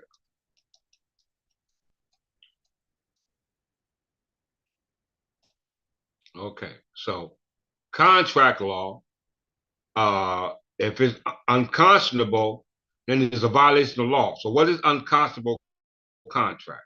All right. What is an unconscionable contract?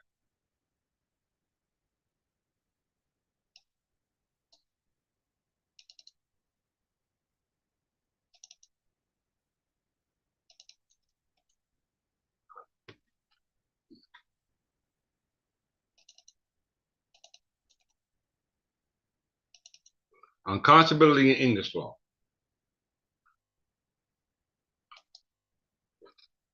Unconscionability in English law is the field of contract law and the law of trust, which precludes the enforcement of a voluntary or consensual obligation unfairly exploiting the unequal power of consenting parties. We're talking about English parties. All right? We're talking about English men and women, English subjects. All right? Based and being subject to unconscionable contract that will be created, and you have little say of the matter as a result of the inequality of your bargaining power.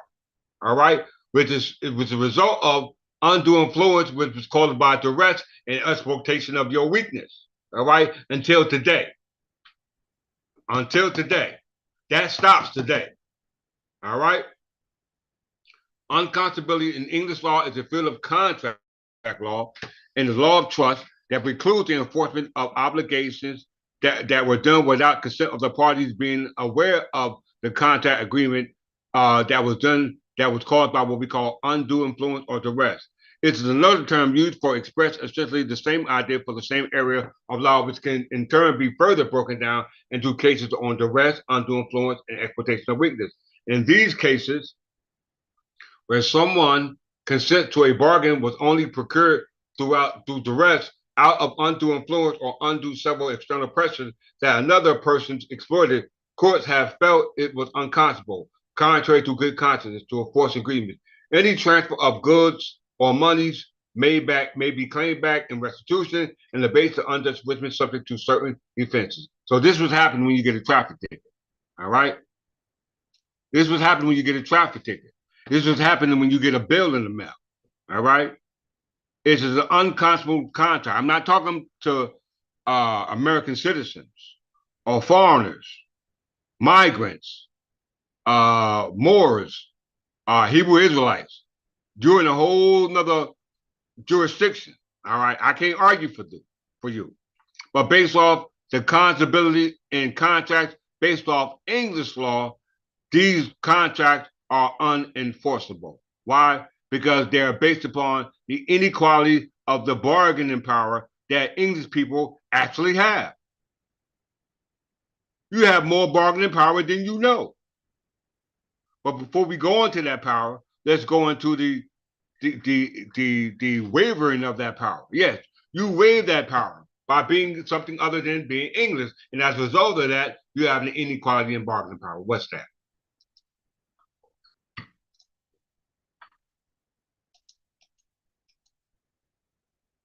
Inequality inequality of bargaining power in law, economics, and social science refers to a situation where one party to a bargain, contract, or agreement has more and better alternatives than the other party. This results in one party having greater power than the other to choose not to take the deal and make it more likely that the party will gain more favorable terms and grant them more negotiating power, as they are in a better position to reject the deal. Inequality of bargaining power is generally due to undermining the freedom of a contract, resulting in disproportionate levels of freedom without parties, and that it represents a place of which markets fail. All right? Clear, cut, and dry. The unconscionability in contract is a result of the inequality of the bargaining power based off the original contracting clause that was established before contract even took form here in North America. The original granting clause or contracting clause in lieu of creating contract obligation was in favor of the English in lieu of their bargaining power. All right? That's what makes the contracts that are forced upon us today unconscionable. All right? Because you were the creditors and they were the debtors. Now you have switched places and you become the debtor. Why? Because every contract created You're on the receiving end. You're the one who obligated to perform. Breach of performance is it calls for breach of a contract. Breach of a contract justified remedy. All right, and remedy usually results in what we call debt. Debt. All right, we know what debt means, right? Means you owe something. You owe something. All right. Let's get to it, y'all. Y'all don't hear me. So inequality of the bargaining power in law, economics, and social science refers to the situation where one party to a bargaining contract or agreement has more or better alternatives than the other party. Clear, cut, and dry. All right. So let's deal with it from the law, not just from what we see, because we know a law allows that to happen now because we're not equal with the law or on an equal footing in law. That's called legal standi, one standing in law. What is your standing in law? What is your ability to be able to do things and have it be protected by law? All right, let's see. Let's go to the contracting clause.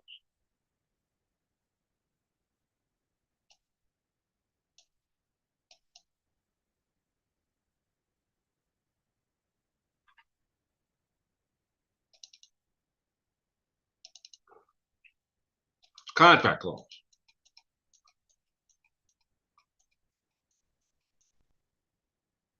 We're talking about English now. We ain't talking about nobody else. We're only talking about English heirs and successors. All right. We know the contract clause covers a multitude of problems that we are subject to based off the unconscionable contracts that are being created without our knowledge of. All right.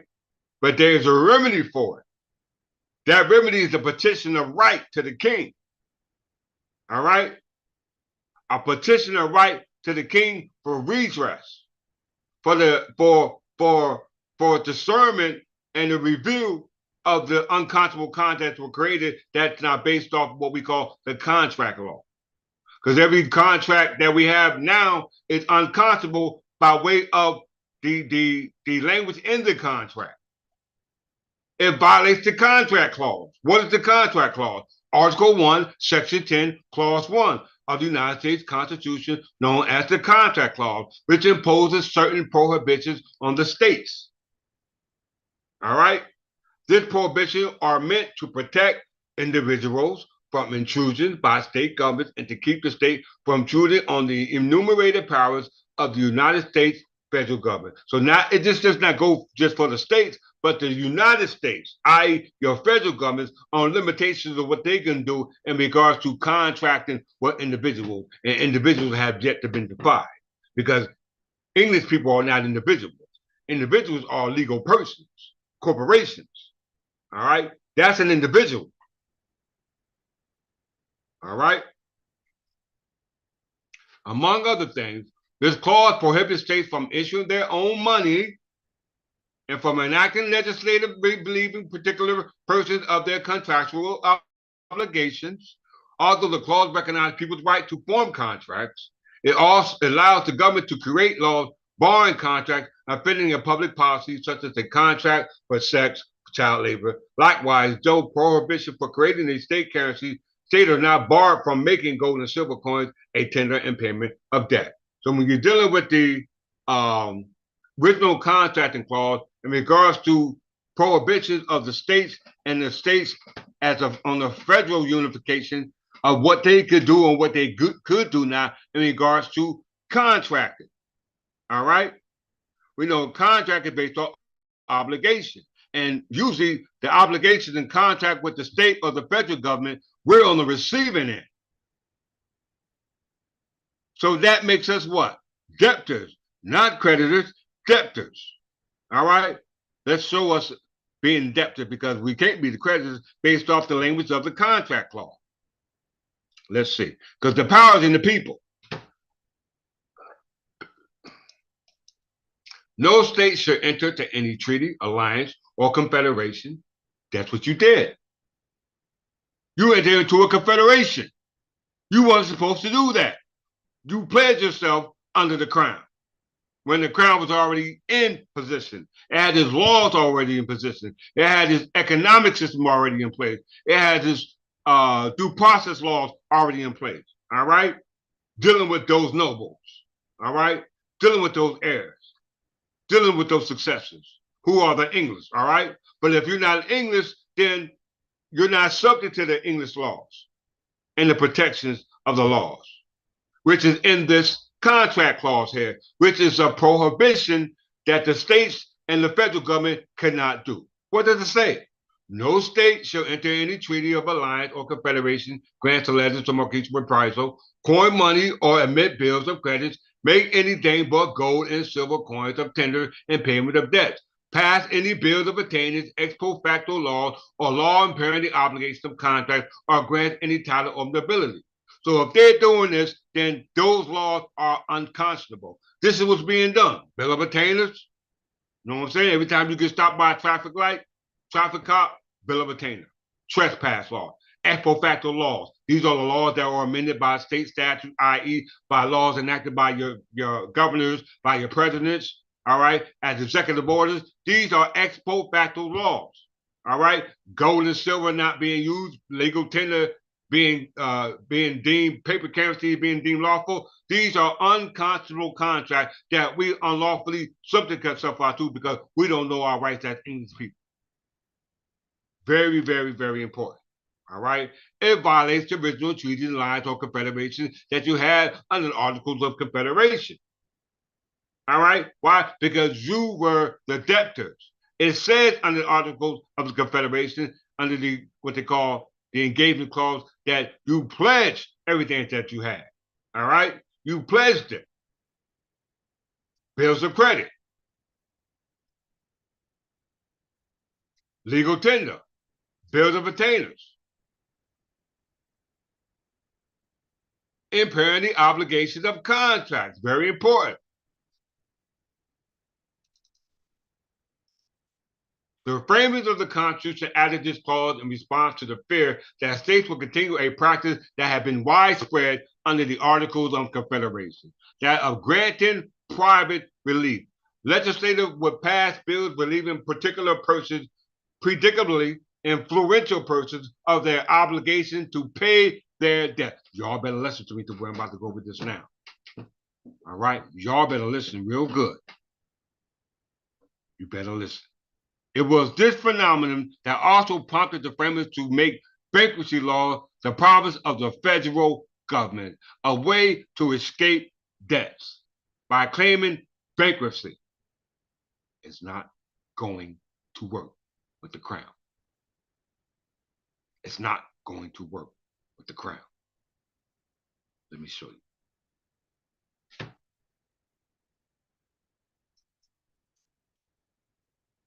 During and after the revolution, many states enacted laws favoring colonial debtors, all right? Not creditors, debtors to the detriment of foreign creditors. Did you hear that? Woo-wee, it's getting hot in here, all right? Colonial debtors to the detriment of foreign creditors, all right? Federalists, especially Alexander Hamilton, believed that such a practice would jeopardize the future flow of foreign capital unto the fledgling United States. All right, just beginning. Consequently, the contract clause, by assuring the inviolability of sales of financial contracts, encouraged an inflow of foreign capital by reducing the risk of loss to foreign merchants trading with and investing in their former colonies. That's domestic trade. Foreign trade and domestic trade is two different things. All right? Two different things. All right.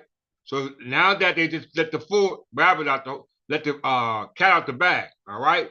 They just said that they favored colonial debtors. All right. We know a debtor is someone who owns. So let's really talk about a creditor and a debtor, because we know under the Articles of Confederation they were the debtors. United States are the debtors. The 13 colonies were the debtors to who? Everybody said the crown. They were subject to the crown. The crown was the creditor. How we know it? Let's look at it,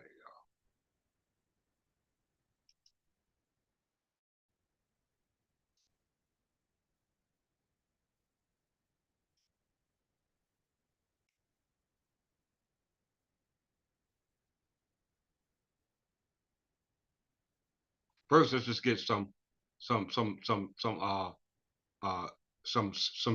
and some codes to validate the unconscionability of contracts that come before the English people, that now we can seek remedy in the courts of law in regards to the unconscionable contracts that are not in favor of our bargaining power as English heirs and successors. All right, and you can, and that power is what I'm giving you today. I'm giving you the power to invoke those remedies that were dormant inside yourselves. All right, but it can only be used as English men and women. All right, it can be used in your courts of law because any contract that's not based off the contract clause of Article 1, Section 10 is unconscionable. It's unconscionable, right? So you can deal with it from the state level or the federal level, but it's unconscionable, and the courts have to then decide the unconscionableness of a contract, remove that unconscionability, and give you remedy. All right? Yes, it can be done. I'm not giving you a hope and dream. I'm showing it can be done. Let's look at a statute.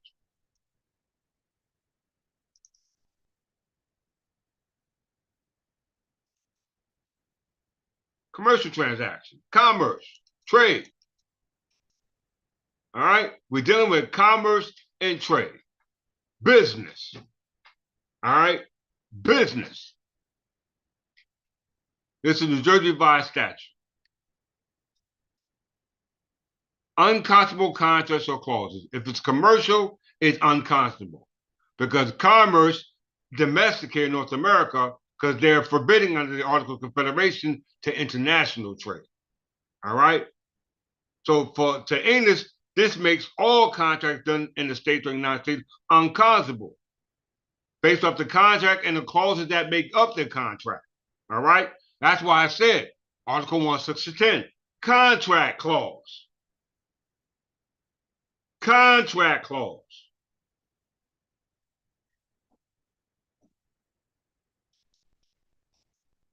(12A:2-302), unconscionable contracts or clauses.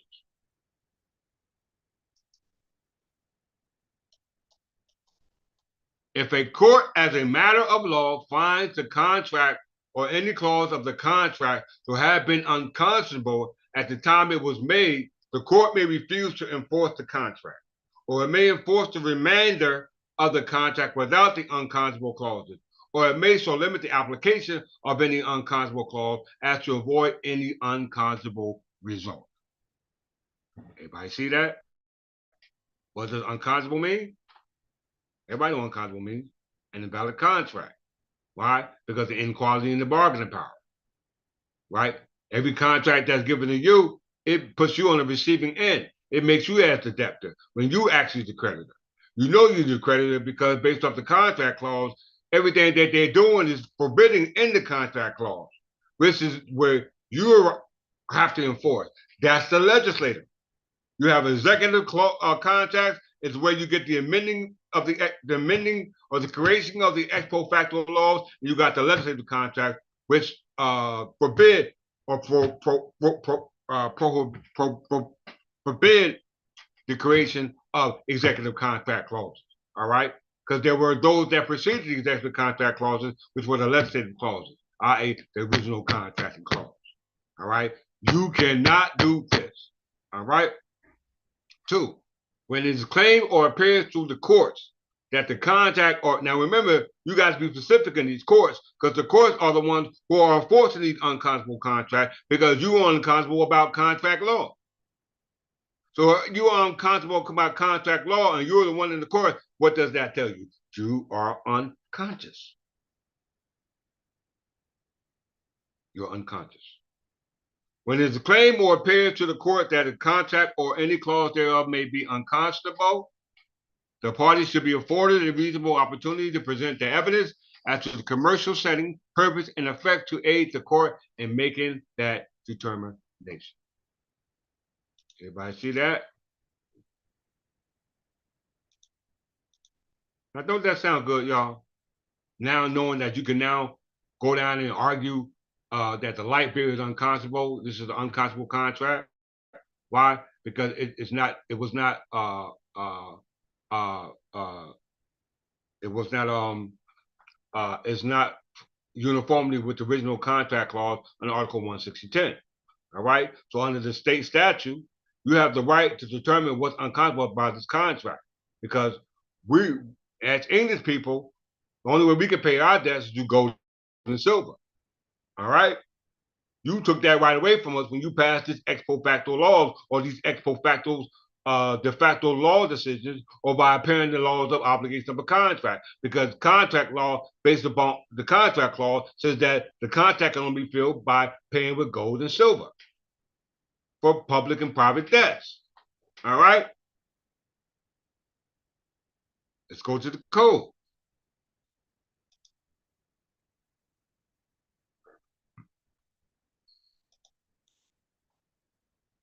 Section 2-302. Same section, 2-302. So the United States Code has been formulated to fit the state code. All right. 2-302 are unconscionable contracts or clauses.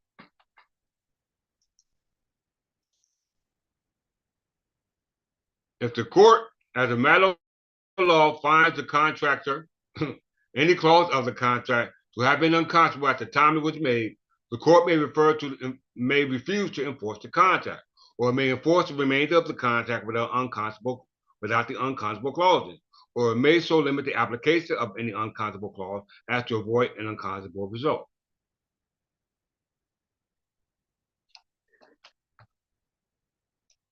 When it's claimed or appears that the contractor and any clause thereof may be unconscionable, the parties should be afforded reasonable opportunity to present evidence as to its commercial setting, purpose, and effect, and aid the court in making the determination.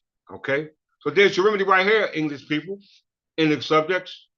What is the contractor?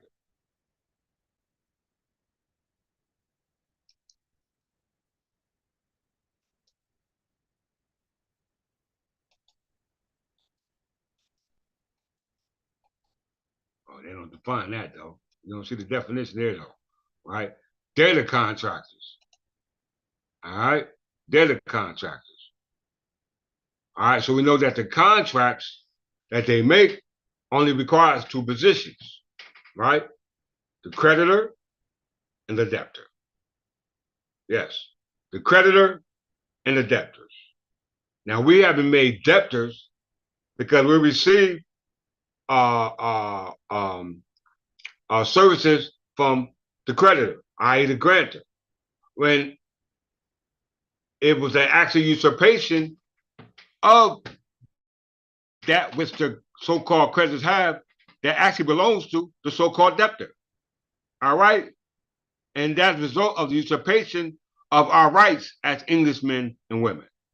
All right? They stole our birthright. They stole our rights and our abilities to be able to trade in commerce. All right? This is what the Sherman Act is all about, protecting the rights of monopoly. All right? Let's see. We're going to go with this.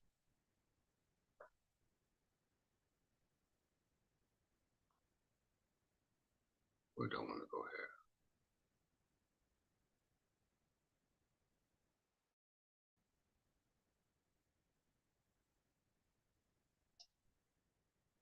Let's go right here. So we understand the original contracting clause, Article 1, Section 10,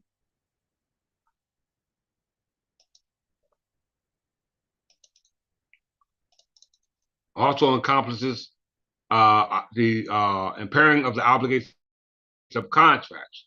The impairing of the obligations of contracts between the Crown and the Articles of Confederation is what the focal point is all about, because this makes all contracts created by the states who were then called the Articles of Confederation unconscionable to English heirs and successors, not to their citizens, not to their slaves, etc. All right? Because we descended from the creditor, not the debtors. Only a debtor can make a debtor. A debtor cannot make a creditor. All right? So we're going to be a debtor. If anybody's going to be a debtor too, it's going to be the creditor. All right? Because we already see that The United States is a debtor. All right? They're debtors. They're not the original creditors. All right? So we must understand that because the contract clause, Article 1, Section 10, in regards to the creditors, deals with the rights of the land that all the commerce is done on. All right? The property, the real estate. That's the first thing we must understand in regards to the ability to be able to contract on. All right? Whether it's international or domestic. You know what I'm saying? From one state to another. You must have the authority to do so. All right? And that authority, priority or prerogative, is in the crown. All right? Let's see it. The trustees of Dominant versus Woodward.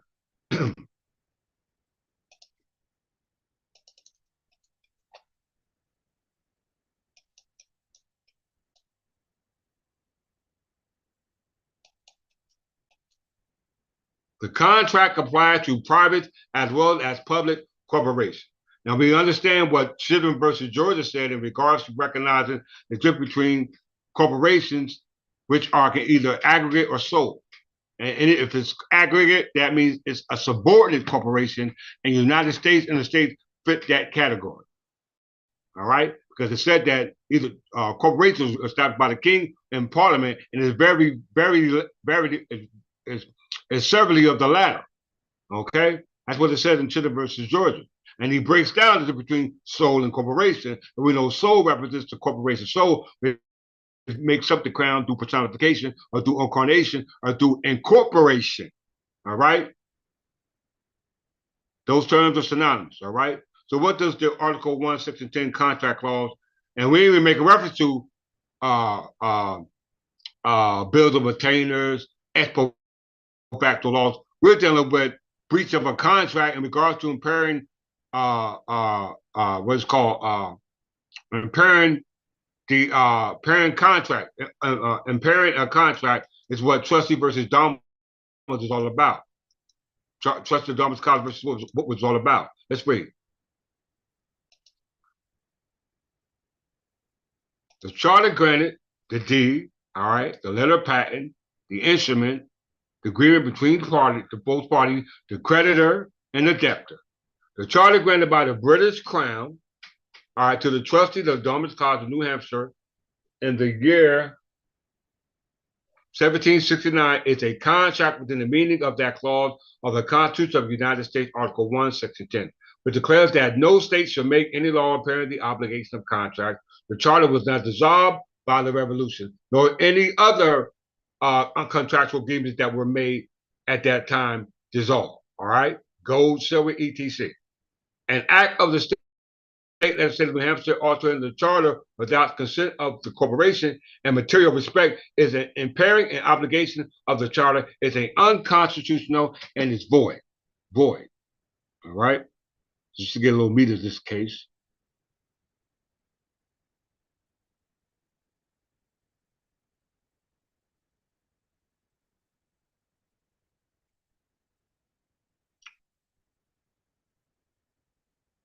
Let me find a nice verse in here.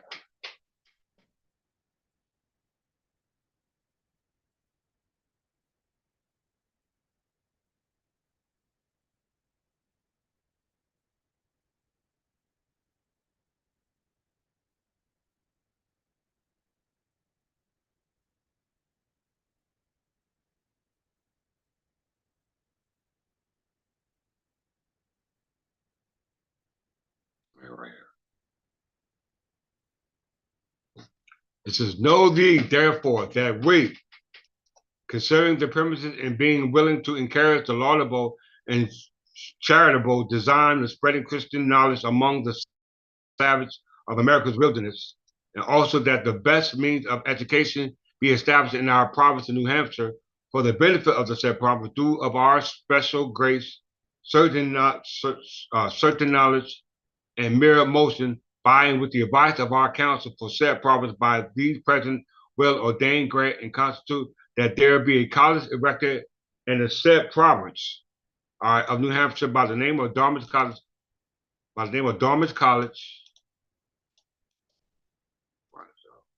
for the education and instruction of the use of the Indian tribes, and in this land, in reading and writing, in all parts of learning, which are period necessary and expedient for the civilized and Christianizing children of pagans, as well as in all liberal arts and sciences, and also English use in any others.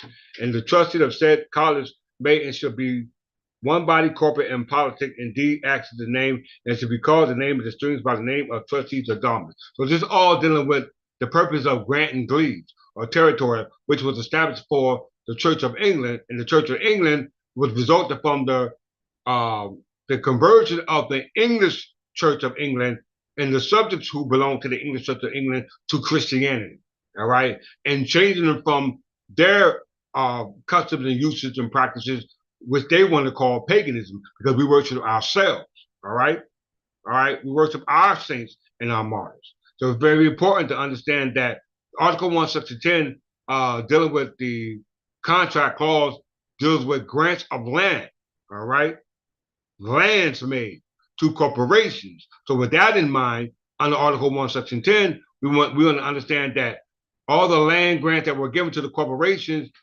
due to the fact that they were unconscionable, they become null and void. All right? They become null and void in lieu of those claims made by English heirs under the contract clause. All right? Because as they said under Articles of Confederations, that the United States or the pledging states pledge all their property under the contractual agreements, which are still in force. All right? They are still in force. Let's go to land patent.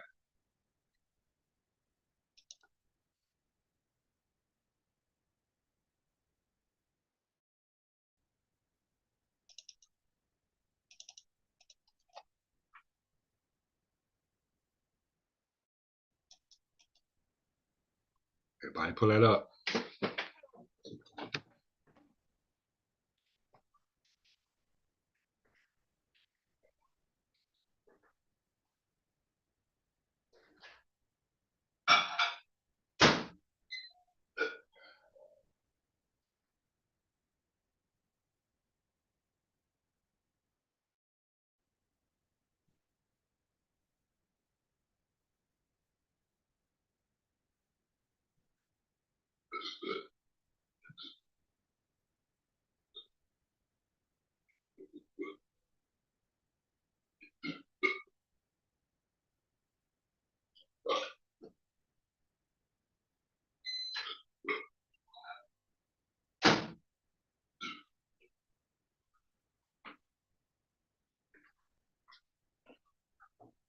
All right.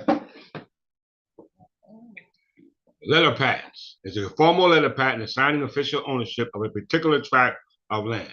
So that becomes a contract. The letter becomes a contract between the grantor and the grantee, all right, which has encompasses, all right. It has limitations, all right.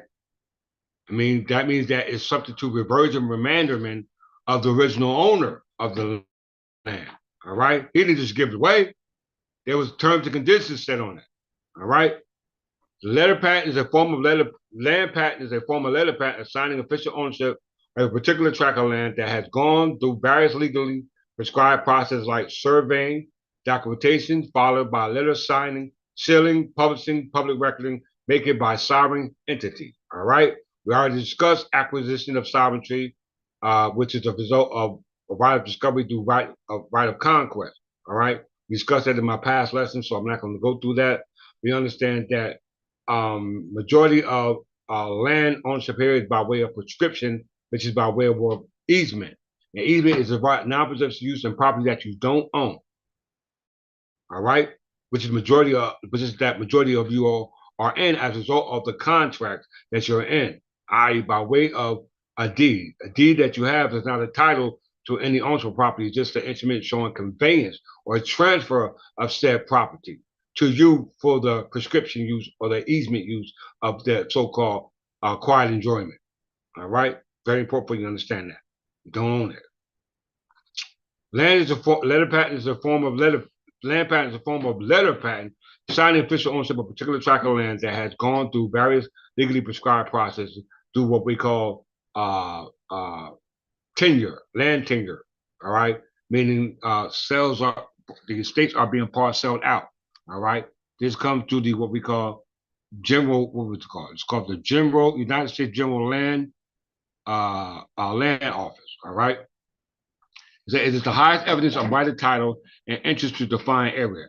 It is usually granted by a central, federal, or state government to an individual, partnership, trust, or private company. All right. So land patents or letter patents are granted, contrast to those granted by the king, are granted by way of the government. And the only way as granted is by way of an instrument that you have filed in the county by way of some form of record keeping. All right. The note to the instrument, but nonetheless, it is indefeasible. It's indefeasible means that it can't promise you a clear chain of title. They don't want to trace the title back to the original owner because that will be in the crown. It is the highest evidence right of title or individual interest in defined area, usually granted by a central federal government, state, for individual, partnership, trust, or private company. The land patent is not to be confused with a land grant. You hear that? Patent lands may be a land that held being granted by a sovereign authority in return for services rendered or accompany a title or otherwise bestowed gratis. Or this may be land properly purchased by a government, individual, or land entity from their prior owners. All right? So this conveyance and transfer of land. Very important to understand that. History of conveyance of land in North America. This is how it's overseen. Land in the United States of America was acquired by claim, all right? Right of conquest, right of discovery, all right? Right of conquest, right of discovery. Through seizure, all right? Acquisition of sovereignty or prescription of sovereignty. Annexation. That annexation is a result of acquisition of sovereignty. Through secession, prescription, conquest, exertion, and loan limited exposure, all right? Purchase, treaty, or war from France, Great Britain, Kingdom of Hawaii, Mexico, Russia, Spain, and the Native American people. As England later became Great Britain, began to colonize America, the crown, you hear that? Made large grants of territory to individuals and companies. In turn, their companies, the colonial governors, all right? Remember, governors are not sovereign. They got their authority from the Constitution via the statute, all right? They must follow instructions, not give instructions. The only instructions that are given is those that they're supposed to follow, all right? Colonial governments later made smaller grants to land based on actual surveys of the land. Thus, in colonial America, on the Atlantic seaboard, a connection was made between the surveying of land tracts and its patenting as private property, all right? Numerous other land patent was granted by the crown for the land purchased by private individuals for Native American tribes, okay? So we know that the land prior to those occupied by Native American tribes, based off the patents that they were received by the crown, based off their right to occupy the soil, had nothing to do with owning the soil. The only rights that the United States got was by those of acquired territory. And that was under Section 3, Article 4, all right? Which was the way they acquired territory to promulgate the emphatic slavery that was instituted under Section 9, Article 1. And the way they can maintain the fugitive slave laws was by Clause 3 of Article 4, all right? Which is still going on today because they made you debtors by way of peonage, all right? You're slaves by way of debtors called peonage, all right? You must understand that. Many early land patents granted by Native people were contested, occasionally in court, as a result of different understandings of private property and ownership between those people who typically held land in its boundaries communally, reinforced by oral tradition, and colonizers from Western Europe who had established a finite view of on assets, their transfer and their adjudication in the system of written laws, crown rights, and official courts and permanent records. All right? Very important to understand that. After the American Revolution and the ratification of the United States Constitution, the United States Treasury Department was placed in charge of managing all public lands. In 1812, the United States General Land Office was created to assume that duty. This is what they call the United States General Land System.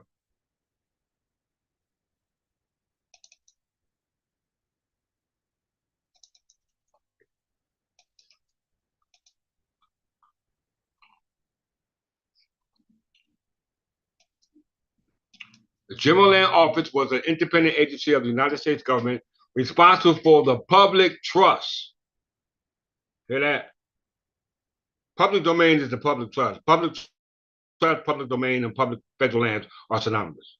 So they were responsible for the public domain lands in the United States. It was created in 1812 to take over functions previously conducted by the United States Department of Treasury. Starting with the enactment of the Land Ordinance of 1785, which created the public survey system, the Treasury Department had already overseen the survey of the Northwestern Territory, including that which is now the state of Ohio. The public land system deals with let's get oversight real quick with that. This is getting to the little tinker from a modern standpoint. All right, borders and boundaries, lots and plots.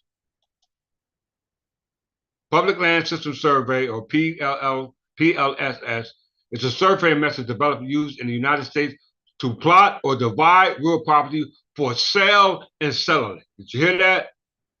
So this is how they determine the metes and boundaries of land by either establishing lots and plots. All right. You see right here. For sale or selling. Sell and settle. All right. Not ownership, but sell and selling. All right. And that started with the Land Ordinance of 1785. All right. Land Ordinance of 1785. We know that everything that under Treaty of Paris 1763 was seceded to Great Britain. All right. Which is composed of the three crowns, England, Ireland, and Scotland. So all the land that was ceded to Great Britain now was ceded to the United States, and we know that was through acquisition of sovereignty. All right, the United States claiming to be sovereign when all the powers of the king and parliament surrendered to the king to Articles of Confederation. All right, which was unconscionable contract. It was null and void from the beginning. They knew it. All right, why? Let's get into it.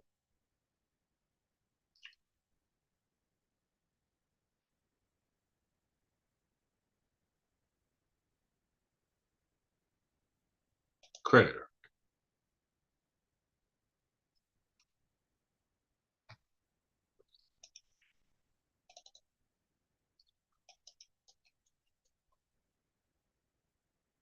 We know the United States is a debtor. All right? It said that. A creditor or lender is a party, person, organization, company, or government that has a claim on the services of a second party, i.e., the one who received the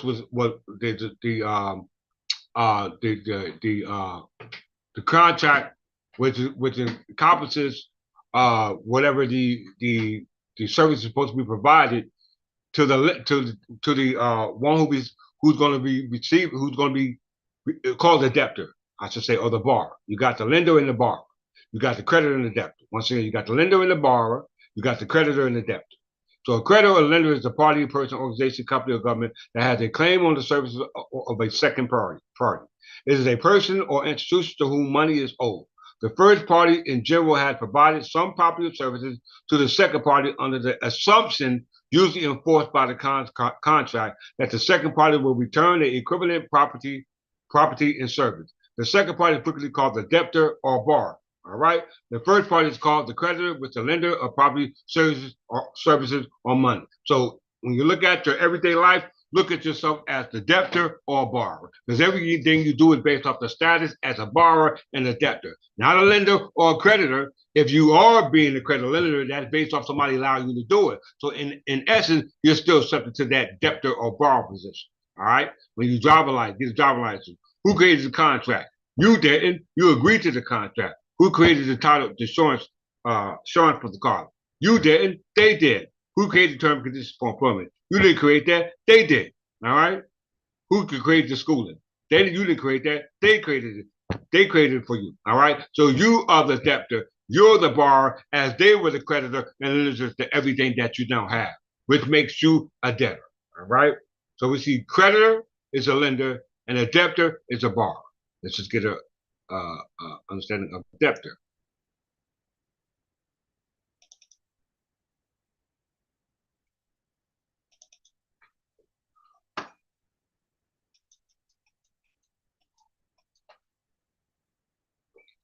A debtor or debitor is a legal person that owes a debt to another entity.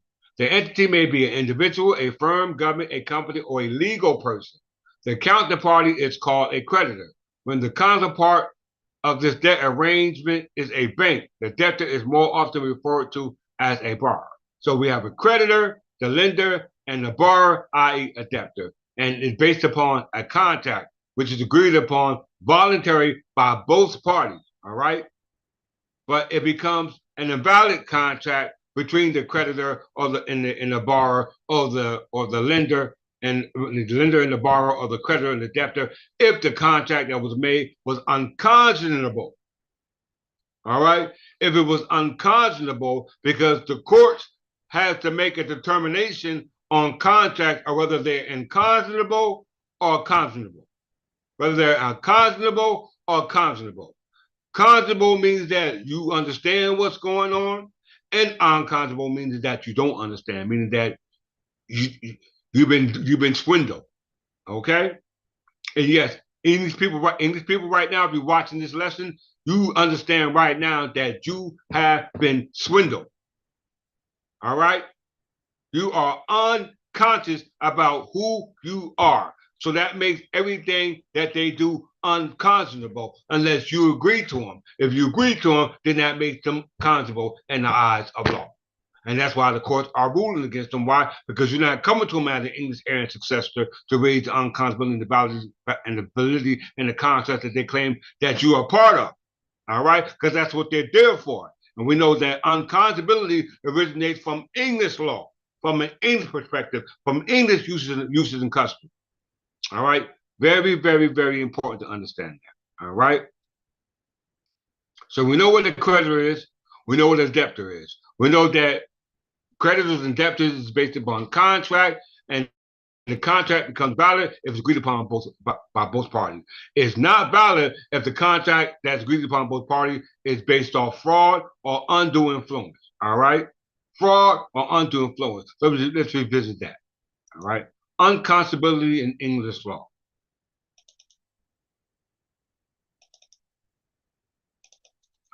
As we come to our closing.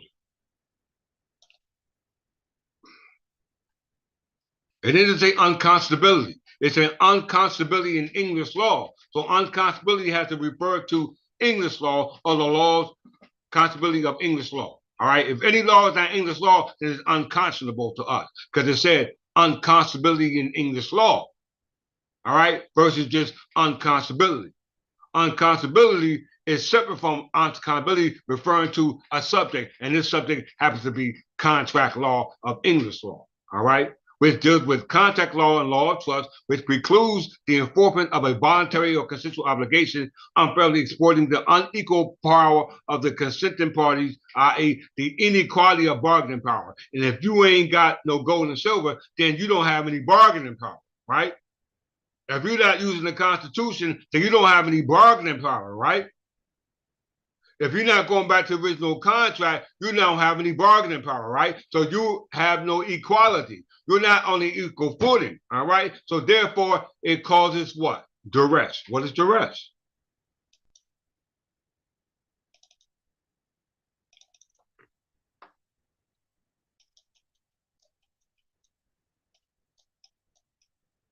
Coercion involves compelling a party to act in an involuntary manner by the use of threats, including threats to use force against that party.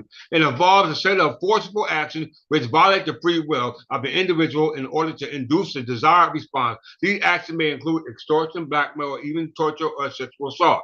Common law systems codify the act of violating law under coercion as duress crime. When you get pulled over by a cop, you start dropping the sides in regards to your rights, all right? In lieu of the contract that they assume you're a party of, they want to start threatening you by coercion and threaten you, well, we're going to lock you up, etc. That is unconscionable, all right? Because you're trying to explain to them the conscionability of the contract that you're really subject to, which they don't know because they don't enforce conscionable contract. They enforce unconscionable contract. And the courts you go into are unconscionable courts. So you have ability to inform the court that you're making an unconscionable decision about unconscionable law that don't apply to me because I'm not a part of that contract.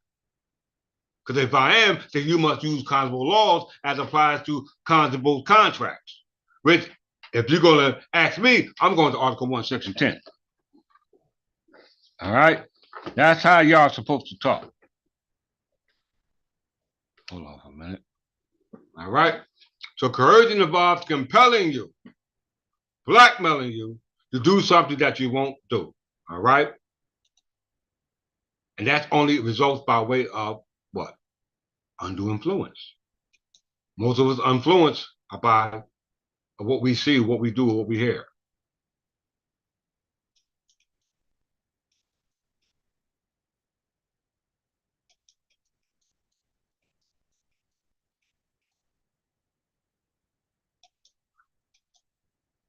Undue influence. Listen, y'all. Just take a look at yourself and examine what's being said to you. All right? And in the sense of contracts. All right? Contracts. You didn't create the contract. People ain't coming to you, going to them. So you're on the receiving end. All right? Locked and loaded. Undue influence is a psychological process by which a person's free will and judgment is supplanted by that of another. It is a legal term and strict definition varies by jurisdiction. Generally speaking, it is a means by which a person gains control over their victim decisions, making through manipulation, tactics, and unfair pressure, typically for financial gain. Historically, UI has been poorly understood even in some legal circles. So when you go into all these platforms, you're subject to undue influence. They're taking over your mental capacity by influenced by psychological methods to make them money. They don't be talking about shit, but you're making money by logging on to their websites. All right? That's a contract. All right? None of that stuff you go to in those contracts you're making can get you at a hill of beans. Undue influence typically perpetuated by a person who trusted by the victim and is dependent on them for their emotional and physical needs. You see me by myself. You don't see me. You see me with Archbishop. You don't see me with a bunch of people on the, unless we're having class. That's different. But I don't have a bunch of people on my platform from different schools of thought amongst themselves, arguing amongst themselves about nothing. And the person who creates a platform is the piper. Yeah, sound out of TV. You ain't doing nothing but lead them to their destruction.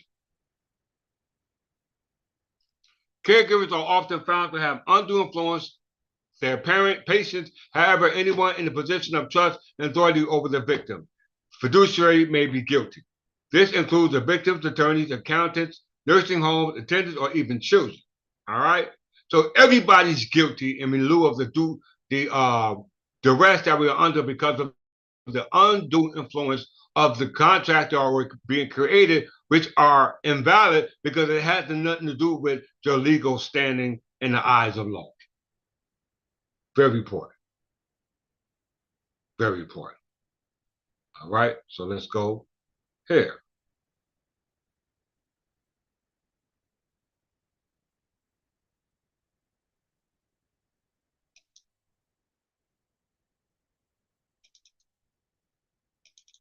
We know what a creditor is, you know what a debtor is. What's an unsecured creditor?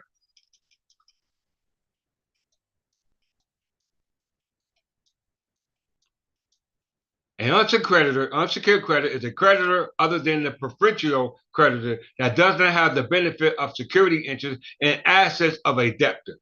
You hear that? An unsecured creditor is one that doesn't have preferential creditor over the security interest in a debtor. That's a lien. All right? That's an encumbrance.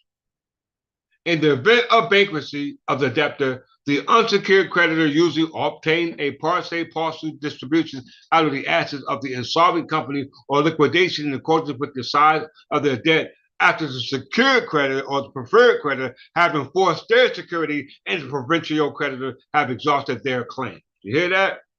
So you got to wait in line to collect your debt if you are a creditor to the preferential creditor versus the unsecured creditor, because you got a lot of people claiming to be creditors out there, such as banks. All right? They're not secured creditors. Mortgages are not secured creditors. They can't give you an indefeasible loan nor an indefeasible title. It's all violated of Article 1, Section 10, the original contracting clause. All right? What's a provincial creditor?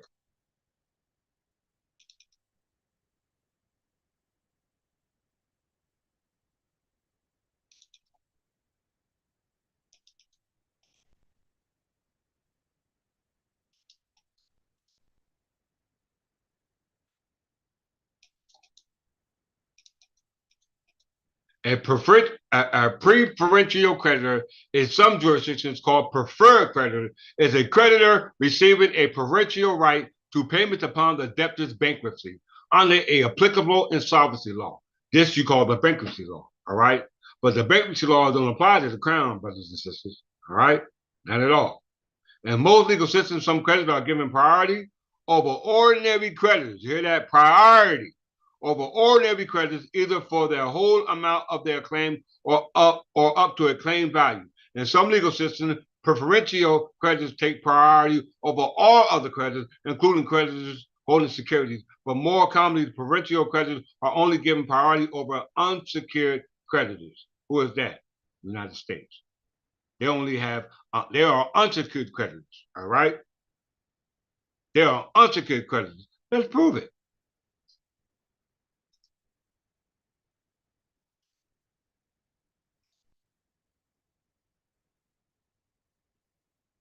Crown Debt Act.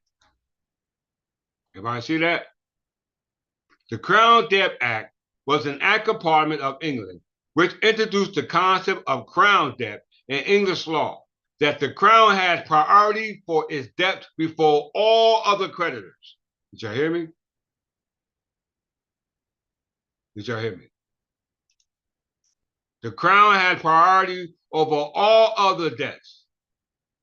Once again, that the crown has priority for its debt before all other creditors.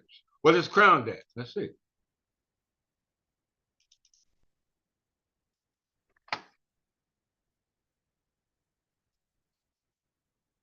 Crown debt. In English law, a debt due to the crown.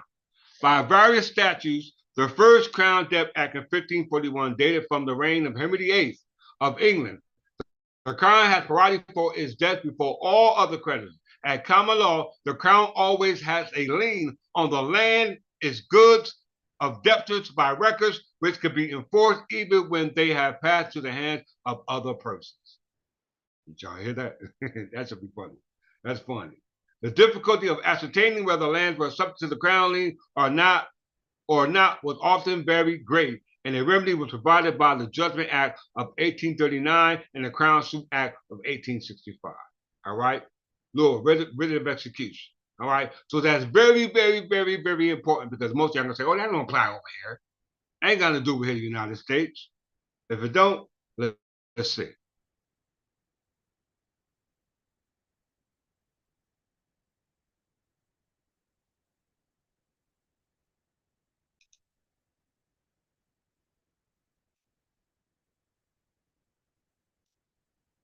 United States versus Bank of North Carolina.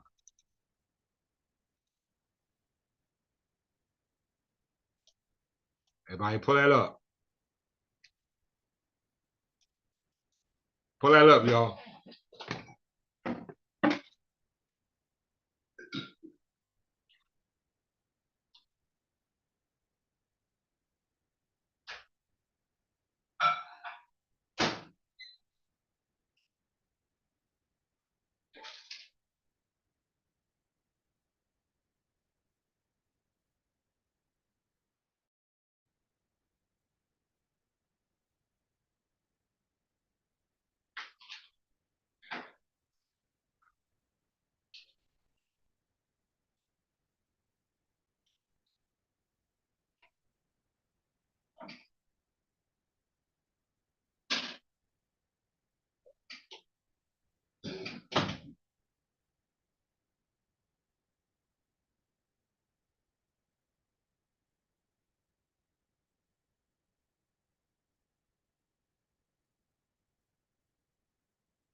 before we go there,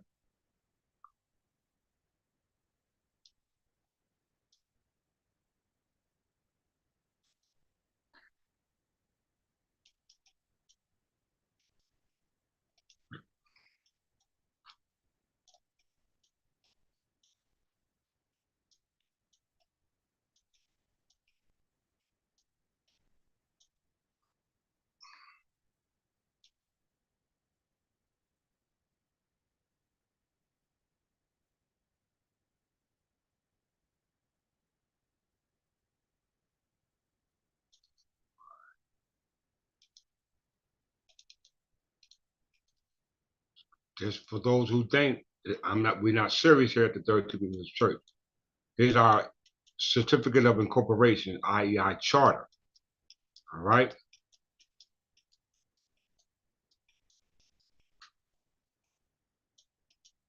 The Third Temple English Church.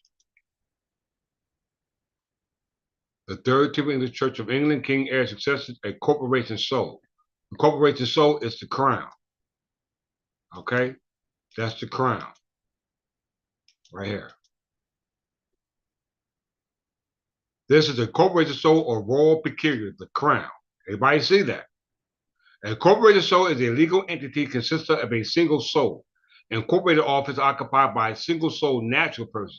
This structure allows corporation, often religious corporations or commonwealth government, to pass without interruption from one office holder to the next, giving position legal continuity with subsequent office holders having identical powers and possessions to their predecessors. Did you hear that? Y'all, man, y'all, it's just a shame. Listen, watch this. 46 colon 3-9.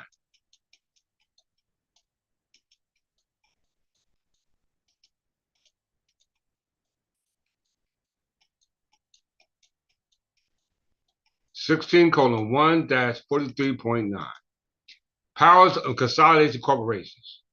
The consolidated corporation shall have and may exercise all powers conferred by the respective certificate of incorporation or charters of the constituent corporation by either Title 14, which deals with aggregate corporation, or by Title 16, which deals with religious corporation.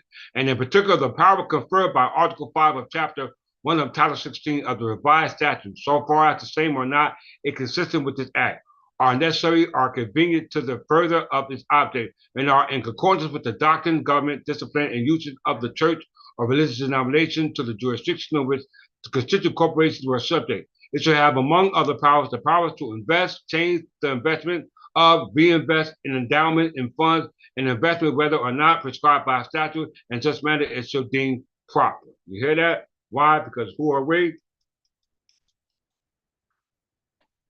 61-28.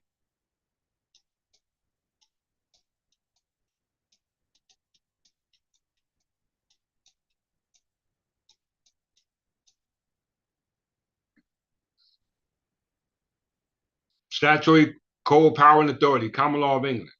Saving the rights under charges granted by Great Britain, being Section 12 an act and incorporated to trustees of religious society and property 1875, an act to incorporate trustees of religious society for property held in place thereof.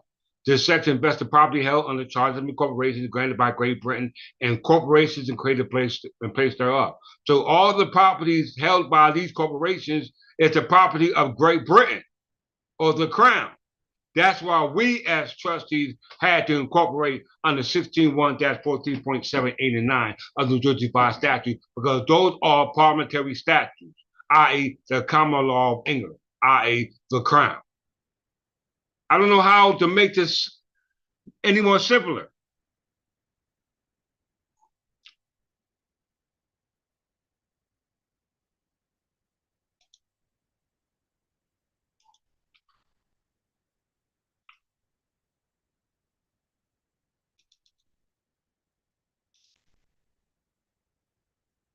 United States versus State Bank of North Carolina. Everybody better listen. The right, this is 1832. This is 1832. United States versus a corporation that was given the certificate of incorporation in the state of North Carolina. All right? The right of whatever the case is about is irrelevant to me. All right? Because we know that the Crown has a right in first dibs on any debt owned by a debtor. All right? Because the Crown is the first creditor. The United States recognized that, but the state bank of North Carolina didn't recognize that until the state had to tell them. The United States, that is. The right of prerogative of payment of debts due to the government is a prerogative of the Crown of England, well known to the common law. It is founded not so much upon any personal advantages to the sovereign as upon motives of public policy to secure any adequate revenue to sustain the public burdens and discharge the public debts. The claim of the United States to prerogative does not stand upon any sovereign prerogative, but it's exclusively found on actual provisions of our own statutes. The same policy which governed in the case of the royal prerogatives may be clearly traced in their statute, and as that policy has mainly a reference to the public good, there is no reason for giving to them a straight and out interpretation. Like all other statutes of this nature, they ought to receive a fair and reasonable interpretation according to the just importance of their term. All right, let's go somewhere else. United States versus Moore, 1975.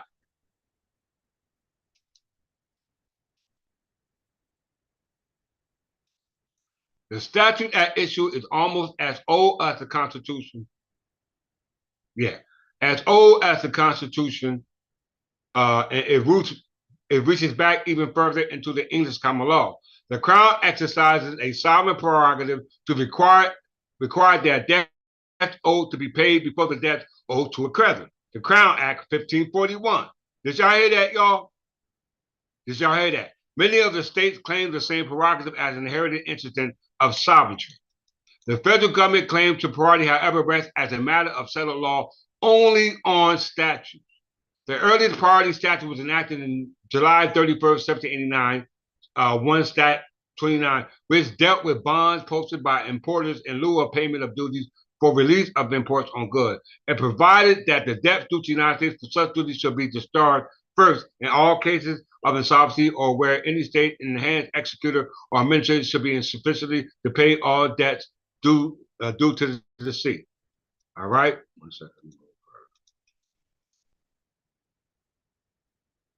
So as you can see, that United States versus Moore, they recognize that, and upon debt owed to the Crown, that the Crown has first dibs. All right, let's find another statute. Our case law.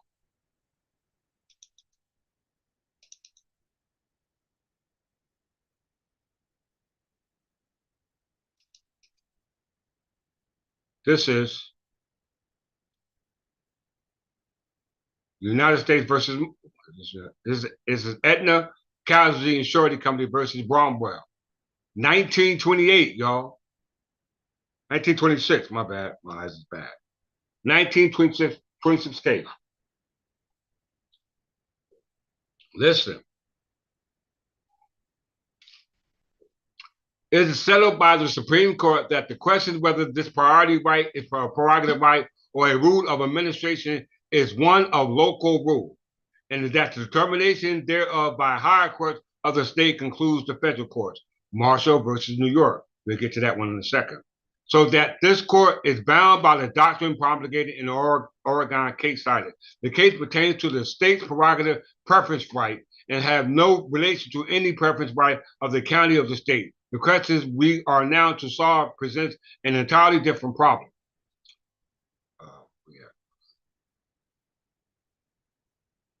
It is hardly essential to define prerogatives within technical accuracy.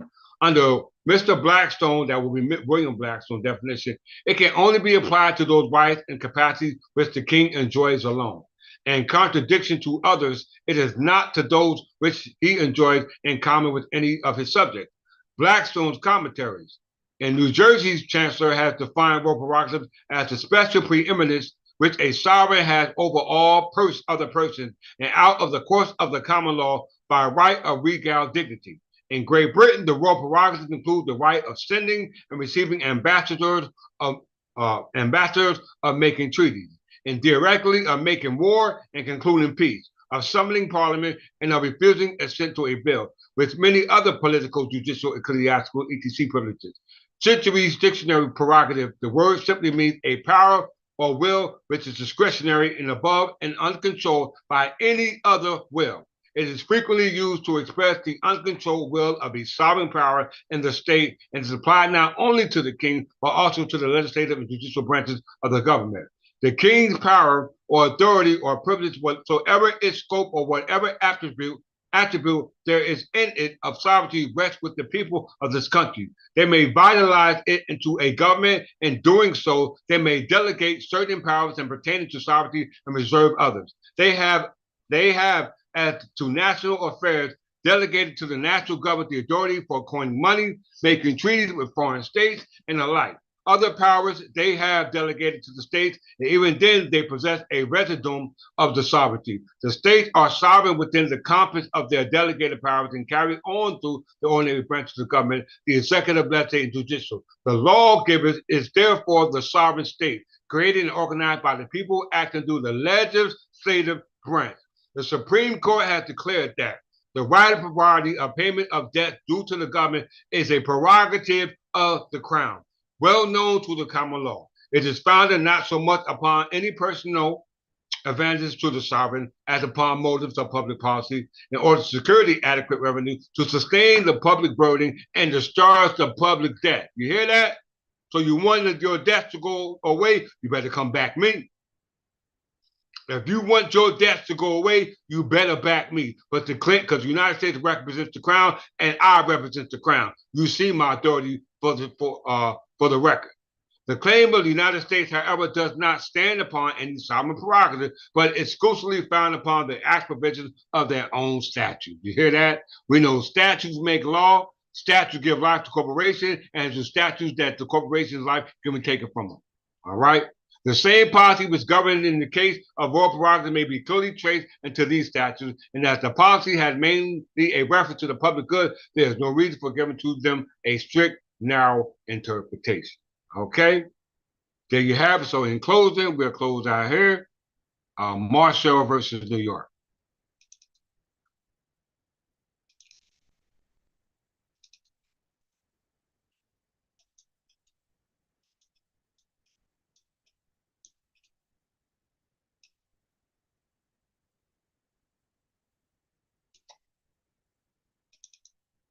I presented 4 cases under that pertain to the Crown Debt Act.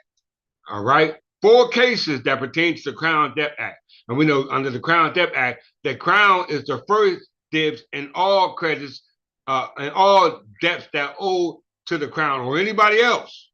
All right, the 4 cases back that. All right, 1, at common law, the Crown of Great Britain, by virtue of a prerogative right, had priority over all subjects for the payment out of a debtor's property of all debts due to it, whether the property was in the possession of a debtor or a third party or in custody of legis, i.e. the custody of the law. So right now, all of you are in custody of the law as a debtor by way of law passed under the contract clause, under the laws that are contrary to the contract clause. All right? So that means that contract that were made by these laws are unconscionable to you as an English person. And for the laws to be valid, i.e. conscionable, you must come back under the protection of the crown, i.e. the king. So therefore, all right and reversions of all debt owed to the crown can revert back to the crown. All right? You must understand that. Once again, at common law, the Crown of Great Britain, by virtue of prerogative rights, had priority over all subjects for the payment out of the debtor's property of all debts due to it, whether the property was in the possession of the debtor or other third persons. Now, we know the debtor is the United States. And the other debtor person is the law that was created by the United States or the states, all right? And the priority could be defeated or postponed only through passing the title to such property absolutely or by a lien before the sovereign sought to enforce his right. So before I sought to enforce his right to have all debts referred back to the crown, you already had a lien placed upon you as private property, all right? As private property by the corporations who made you property. 2, a like right of property based on sovereign prerogative belongs to the state of New York and any other state in the 13 colonies, as her highest court has decided through her adoption by her constitution of the common law and attached to a debt due to the state by the sister state corporation as a license fee or tax for the privilege of doing business in New York, although no statute of the state makes the tax lien or declaratory its priority. So we understand that every citizen of every state is subject to tax, right? All states in the 13 colonies are considered sister states, all right? And within the state of the sister states of the 13 colonies, which is crown property, the crown has priority under the royal prerogative, not the state. The state only derived that priority or sovereign through an act of statute that was created through an act of a contractual agreement created by the executive branch, not the legislative branch, because the legislative branch is being validated here by the judiciary branch. All right, the judiciary is holding up the legislative branch and showing that the acts that were created by the executive branch were unconscionable contracts created. All right, so as we can see, point 1 shows the royal prerogatives of the crown under its prerogative, and point 2 represents the priorities that were stolen under the acquisition of sovereignty by the states, i.e. the state of New York. Let's read it again in case you didn't catch that. At the common law of the Crown of Great Britain, by virtue of the prerogative right, had priority over all subjects for the payment of the debtor's property of all debts due to him, whether the property was in possession of the debtors we're going to talk about in point 2, or a third person in custodia legis, which is the laws passed by those in point 2, all right? And the priority could be defeated or postponed only through the passing of the title to such property, absolutely or by way of a lien. We have liens put on us because we pay taxes through the implementation of the laws pointed out in point 2 through those who emanated statutes to note to their sovereignty over us, right? Which makes them the creditors and us the debtors, all right? But check it out. 2, a like right of priority based upon sovereign prerogative which was imposed upon us by all the states in the union right now through the contracts that they create that they claim to be conscionable, but they're unconscionable to English people. They might be conscionable to those who are their citizens, but not the English people once you realize who you are as an English heir and successor. 2, a like right of property has been based on sovereign prerogatives belong to the state of New York as a highest court has decided through her adoption. All right? It wasn't a royal prerogative. You didn't have this royal prerogative. You were adopted by an enactment of a statute, all right, by her constitution of the common law and attached to debt due to the state by a sister state corporation as a license fee or tax for the privilege of doing business, i.e. DBA, all right, DBA. So that brings us to 3. The question that you should be asking yourself, each and every one who is watching this video, each and every one of you who, I don't care what field of endeavor you're in, this goes for judges, attorneys, lawyers, historians, all of you who are going to be watching my video, who is watching my video, who don't want a video, you can't escape this fire that's coming to you. The question whether this priority is a prerogative right or a rule of administrative is a question of local law, the determination of which by the highest court of state concludes the federal court, all right? The priority extends to all property of the debtors within the borders of the state, whether the debtor by a resident or a non-resident. It is enforceable against such property in the hands of a receiver appointed by the federal courts within the state, since such receiver takes property subject to all liens, priorities, or privileges existing or accruing under the state laws. Distinguish, affirm. The case is stated in the opinion by Justice Brandes, who delivered the opinion to the court. What did he say?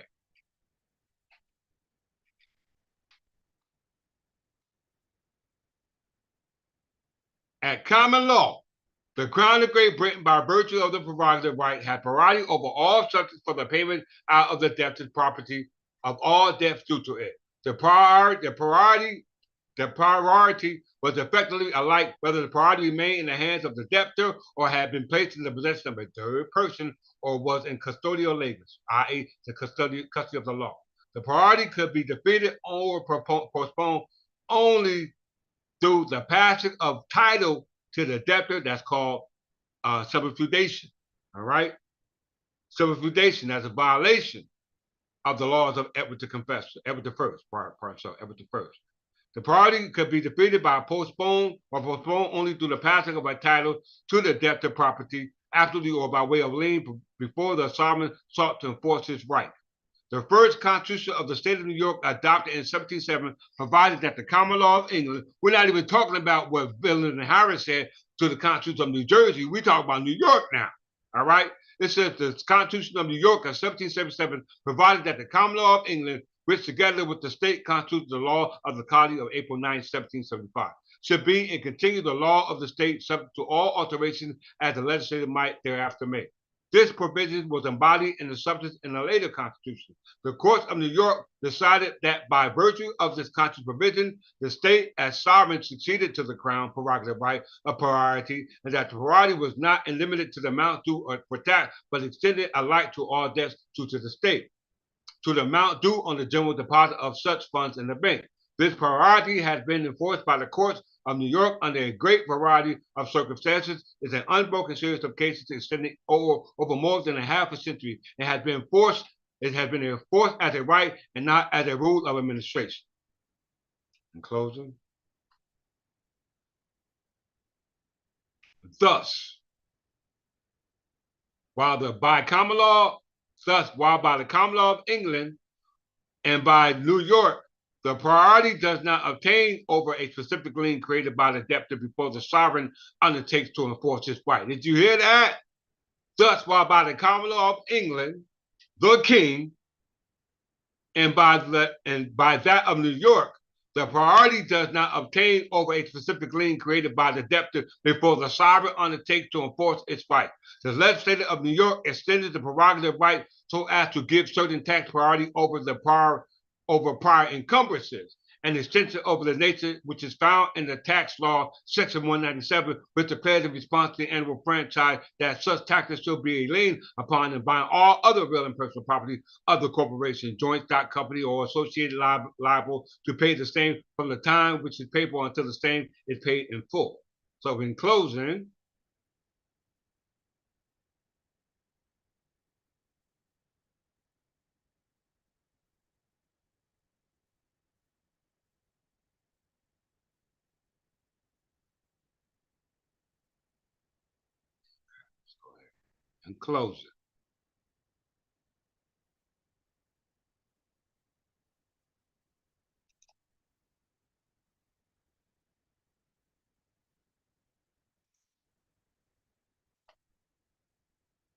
debt bondage.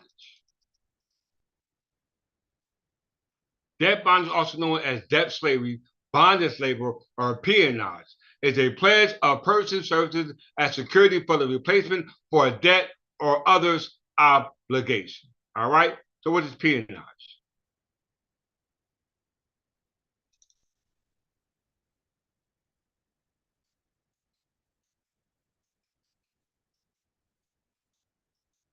Peonage, for Spanish peon, usually referred to a person subject to peonage, any form of wage labor, financial exploitation, coercive economic practice, or policy in which the victim or a laborer peon has little control over employment or economic condition, i.e., unconscionable contracts.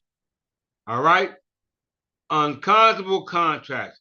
Peonage and peonage can refer to both the colonial period and post-colonial period in Latin America, as well as the period after the end of slavery in the United States, when black codes were passed to retain African American freedom as labor through other means. And in closing,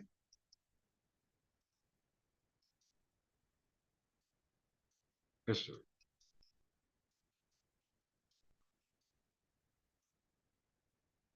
After the American Civil War, 1864-1865, peonage developed in the southern United States. Poor white farmers and formerly enslaved African Americans, known as freemen, who could not afford their own land will farm another person's land, exchanging labor for a share of crops. This was called sharecropping. The landowners would pay for the seeds and tools in exchange for a percentage of the money earned from the crop or portion crop. We all know that story, so we understand that we're still sharecropping. We're still sharecropping because these unconstitutional contracts, which reverted the right for you to have land protected by the crown, all right, which keeps the economic perpetual because the king provides as for the public trust on behalf of those who make up the public, who are the sovereigns, which is you, i.e., those free men, not freedman, freedman, free man. You are a free man. Just because they freed you, don't mean you were free prior to your slavery. So you are a free man. All right. So with that, your king loves you, right? And I just want you to understand that you're gonna forever be in bondage, perpetual bondage, peonage bondage, all right, as a result of your status. All right, your status. Your status is a result of the contracts that are created through your everyday endeavor in your local municipality. All right, your driving license, your social security cards. All these are unconscionable contracts. All right, with denote to a status of a debtor, which is a legal person. All right, the only remedy to that status is a petition to the king. All right, a petition to the king and the king at the king's bench. And for that petition to be heard, you must get me back in my position. All right, you must put me back in my position. All right, I already took the position, but the recognition is what's underway. The faster you promulgate it or promote it, the faster it will move to its state of fruition. All right, to bear its fruits. So I love you all. Pass this message on. All those who are able to give a gift, please donate to the Third Temple English Church, as well as $ Clifford Jefferson L, as well as those who want a copy of the pamphlet, i.e. my PDF book. I know there have been a couple of notices on the website. Send your $25 donation, and it will be emailed to you PDF copy. Okay. So once again, I hope this information was uplifting to you in regards to realizing that you don't have to keep abiding to these contracts. You don't have to. And by you breaking the contract, don't mean you have to give up your property. Because if only anybody had a right to the property, it's the king. All right? This is what you should going back to your brokers, all right, your real estate agents. Expose this information to you. All right?